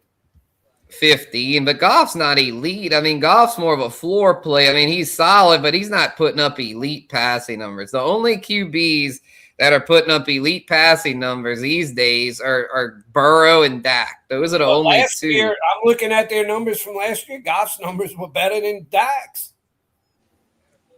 He averaged 7.9 an attempt. He had 34 touchdowns. Dak had 30. He had 8 interceptions. Dak had 10. He had a 105 passer rating. Dak was 99. He had the thing with Dak, the reason I don't like Goff over Dak is because Dak has continuity, same OC. The team is trending up also. Goff, they got a new play caller over there. It's not really trending in the right direction. They're coming off a down season. Right. I'm not doubting that. I'm just saying based on what he did last year, I would have to say Goff had a pretty damn good year. Yeah, he did. I mean, he's pretty underrated in fantasy circles, I got to say. He offers no rushing. Well, Dak doesn't offer much rushing either. But, yeah, Goff is slightly underrated, I guess. Last year, based on the numbers, Goff was the top 5 quarterback last year. He had one of the 5. Well, not for fantasy. He didn't finish top 5 for fantasy. Why not? He had 4,560 yards, 34 touchdowns, and only 8 interceptions. It seems like that would have been a top 5 fantasy quarterback, except no, he didn't quite do it. Stafford did it because he threw for over 40 touchdowns. Unless you're running, you got to have close to 40. Yeah, that's true. Lack of the rushing that kept him from being a top 5 fantasy, because just based on exactly. And I mean, this is fantasy. Right. We're talking here. So that's why I was trying to get it. Yeah, no, I got you. Yeah, I think Dak this year. Maybe I'm a little too high on Dak because Dak doesn't really offer much rushing. Yeah, that's what I'm trying to understand. And why is Dak so much better than Goff? Neither one of them are going to get you to rushing. I mean, I will say this: Dak has good weapons. He's got Pickens and. Well, another thing with Dak, I think Dak could do even better this year is because Dak was missing CD Lamb a good bit last year. Exactly. Oh, with Lamb and the other guy, yeah. And Dak does offer a little bit of rushing. I mean, he had 2 rushing tugs and almost 200 rushing yards. Not that that's anything great, but Goff offers you nothing as a Goff's runner. like Tom Brady. Yeah, Stafford. Him and Stafford, they offer you next to nothing as a runner. And so because of that, I don't have either one in the top 12 because, I mean, pretty much everyone in the top 12 at least offers you a little bit of rushing ability. I see you had Lawrence rated pretty high because Bogey always seemed like he kind of hated Lawrence, like he never liked him. What did he say about Lawrence? I think he's cool with it because of Liam Cohen. I mean, Liam Cohen, wherever he goes, it seems to help the QB. I mean, he worked with Stafford, I believe, in Stafford's first season with the Rams when he did well. And then in Tampa did well with Baker. Baker had a career year under Liam Cohen. And then he left Tampa, and then Baker fell off statistically last year. And guess who ended up taking a big leap forward statistically? Trevor Lawrence. Yeah. Yeah, you see, that's something that a lot of people I'm sure there are people that are really like fantasy analysts, experts that are factoring it in. But like a lot of people, they just look at their numbers from the previous year or two, and they're not factoring in, well, did they have a change in coordinators where their whole offensive philosophy might change? And then that can make a big difference into how effective they're going to be as a fantasy quarterback for this coming year. You know, and a lot of people aren't factoring that in. That's something that if you're really on top of it, you got to be aware of all of that. Bogey. Yeah, exactly. Bogey and Crooked Commish, I saw a comment that they feel like that change in the coordinators is going to help Mahomes a lot. Yeah, that's why even though Mahomes is coming off the injury and stuff, I think it's still worth having him in the top 12. I think by the second half of the season, Mahomes is going to be back to being a top 5 to 10 QB. I just don't see his rushing upside as much as high. That's it. Until next year sometime. I had to mute Papa Guru there. I think he's getting a phone call, but No, I see. yeah, no, Mahomes definitely won't have the rushing, but I mean, I still think as a passer, he's pretty good. Oh, his upper torso, where his Yeah, arm I mean, with is, and his mind, Rashi. I that's mean, gonna Rashi is. Hell yeah! But anyway, yeah, Do you we think got. he's gonna see any Let's. I think suspension, Papa Spencer? Goo. Do you think Rashi's going to see any Rashi, suspension? I don't think. Or I do you don't think think they he let that will. 30-day jail cell be his suspension? Yeah, I tell you what, that's another reason why I can't have Mahomes too high. Because if he doesn't have Rashi, he's fucked. Because they don't really have any other good weapons over there. It's going to be interesting. I mean, Kelsey's at an age to where he's not really a number one anymore. He's more just like a solid number two. More ideally, number three. In a perfect world, Worthy will become the number two over there. And then you got that Jalen Royal, right? And that other rookie.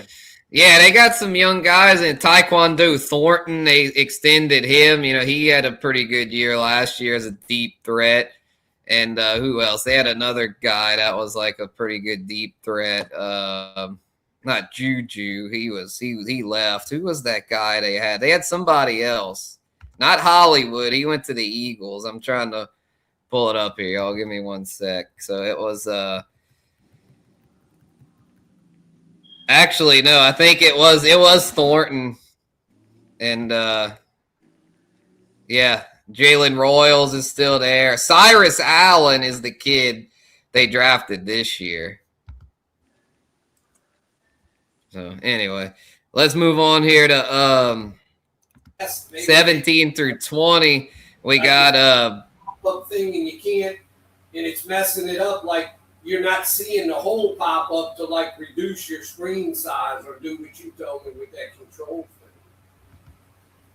Wait, are you on that or he's talking to somebody? I think he's on the phone. He's still on the phone. Okay, I'll mute him. He could because he was laughing. Yeah. All right. 17 through 20, we got Baker, Kyler, J Love, and Tyler Shuck. Lee had mentioned about Tyler Shuck having a nice season. I think he will. I'm not ready to ordain him as anything more than like a mid to low QB2, but I definitely like his chances to take a step forward, especially with the addition of Jordan Tyson over there. We'll start with Baker, though, at 17. Even though he doesn't have Liam Cohen anymore, they brought in a new OC over there after the guy Grizzard, whatever the hell his name was a disaster. Trying to think of this new OC sounds promising. They run through OCs over there like Stephon Diggs runs through women. Fucking, I love that one.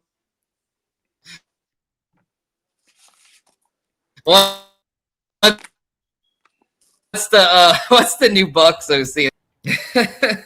Zach Robinson. That's who it is. Zach Robinson, the old Falcons OC.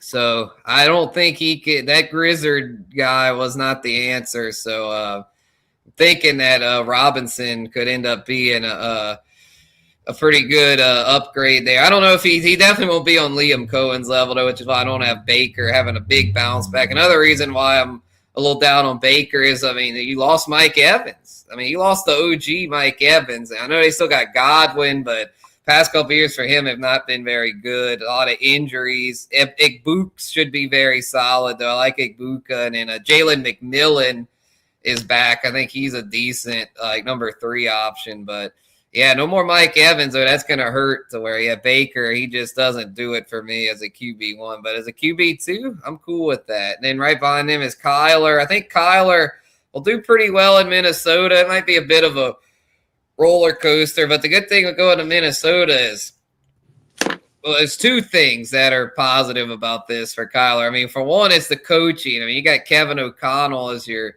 play caller. I think Kevin O'Connell's a very good play caller. He helped revitalize Sam Darnold's career. Kirk Cousins was good with him. The only one that was bad with him was McCarthy, but I mean, McCarthy let's be real. He was not ready to play. He just didn't develop like they thought, even though they took him in the first. But yeah, Kyler, he's not great. I mean, I'll admit I'm not going out of my way to target Kyler considering how much of a bust he's been in the NFL, but I think for fantasy purposes, if he can stay upright and keep the job there in Minnesota, he'll at the very least be like a floor QB. And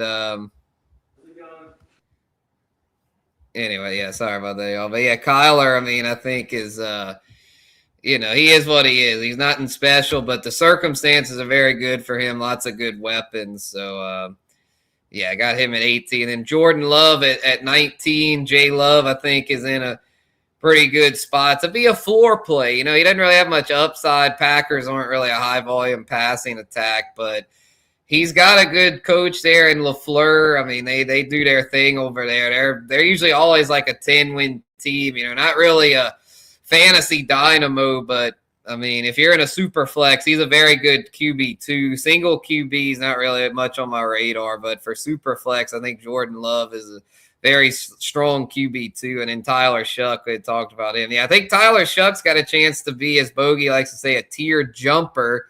Got him at 20, but could easily see him finishing above this ranking because last year he really flashed as a passer and even showed a little bit as a runner.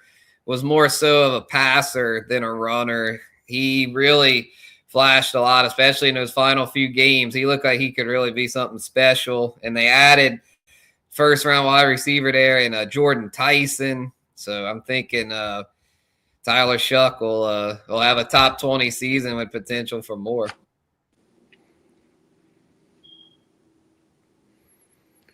And then, yeah, so what you think, Lee? We got Baker at 17, Kyler at 18, Jay Love at 19, and Shuck at 20. I'm fine with that. I'm fine with that Kyler. I like the Kyler one. That Kyler one's pretty good. Okay. All right, yeah, we'll put a bow on this one, y'all. Shout out to everyone that stuck with us here on the GWN. Hard to start. Neon Peacock and Spencer the Guru, man. Appreciate everyone that's been a part of this ranking series. This is it for the early rankings. We'll be talking more though as drafts get ramped up, and we'll get into more just like probably now, more these like are now Spencer. These are redraft. Yeah, 100%. Yeah, dynasty season's pretty much over. I mean, there's still a few. I mean, shout out to Diamond Joe. I believe he's getting a dynasty going here. So there's still time for those that want to do dynasty. I'm not saying to give up. There's definitely still time to do it, but for the most part, we're shifting gears to redraft. So yes, these rankings are redraft, and that's what I'm turning my focus to this year. Maybe next year I'll get back into some dynasty, but for this season, I'm all redraft. I actually am still in one dynasty, or I'm defending champ, but that one's more it's single QB, not quite as intense as the GWN dynasty. So shout out to all you back on DGens that like those. Yeah, I cut back on I think I told your dad about 4 or 5 non-GWN ones, so I can focus on the other ones. Fuck, you have too many. You can't focus on shit.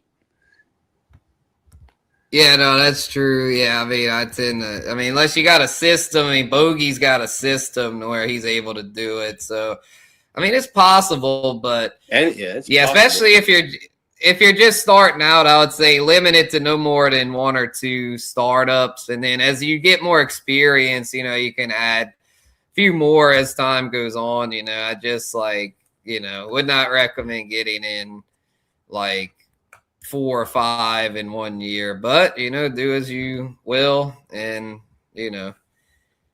all that. So anyway, we'll cap it off here, Derek. With appreciate you, man. We got 21 through 24. We'll leave it at 24. We might have another episode where we talk about super flex sleepers and all that, but for now we'll just we'll cap it off with our top 24. Coming in at 21, we got CJ Stroud. I think he could bounce back some. Texans. I got some continuity over there. I know Peacock's talked about that, and them having more weapons. Tank Dell returning, so I think Stroud be in a good spot to have an okay season. Don't know if he'll ever get back to what he was as a rookie, but super flex, as long as he's decent, and I can live with it as a QB2. Same goes for Bryce Young.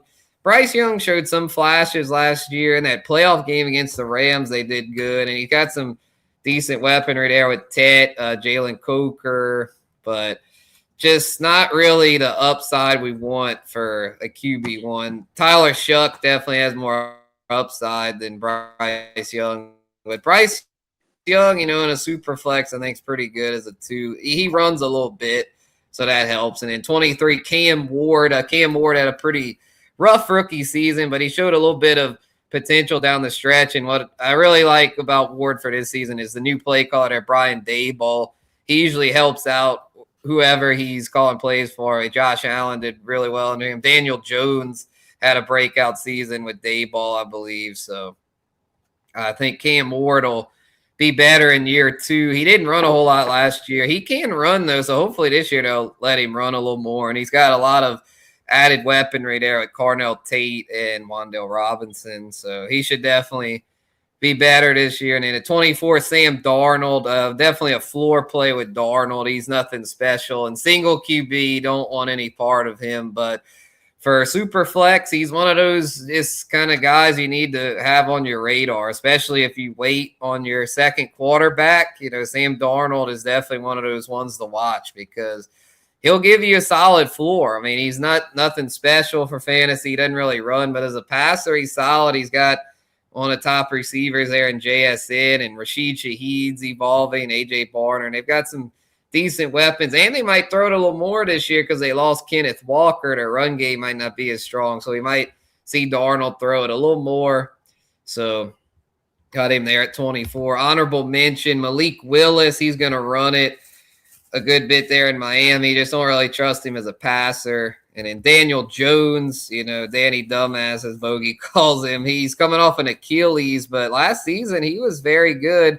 I think his rushing will be affected by that, coming off that injury, but he's still worth mentioning as one of those QB2s to keep an eye on in super flex. And then Jacoby Brissett, the beef brisket, was very good as a passer last year. Should be Arizona's QB1, so he might have some sneaky super flex appeal, as well as Fernando Mendoza. I'm thinking he'll take a little while to get going, but by the second half, I think he could be a starter in super flex leagues. And that's all I've got for QB rankings, y'all. Appreciate it. Sounds pretty good.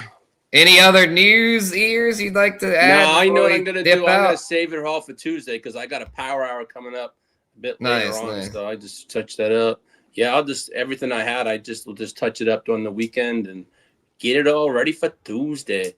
Because I swear to God, Vegas is coming up before we know it. Yes, it is. Yes, it is. Yeah, I'll be home, but I'll be tapping in. I'll see. Unfortunately, it just whenever y'all do it, that's just a very busy time for my work. But shoot, if we if we do it like July, like late July, like I could do it if we moved it up. But I mean, I know y'all like to do it in late August since that's when drafts really get going. So obviously, don't change it just because of me. But it's maybe we could do what we could do. Maybe is do like a prequel thing next year. Maybe we could do like a prequel somewhere in like Texas, like, 'cause I know that's close to like us, Peacock, maybe we could do like a pregame party thing in July and then to lead up to the big Vegas thing in August. So we'll figure it out. Bash. Have a small bash. Yeah, for sure. We'll figure it out next year. But yeah, for this year, I'll just be holding it down here in good old New Orleans. So yeah. Trying to find that outro thing here. Let's see. In stream. Does it? Okay, yeah, it has the outro here. All right, y'all. Well, that's going to do it. Peace out. We'll catch y'all on the next one. Peace.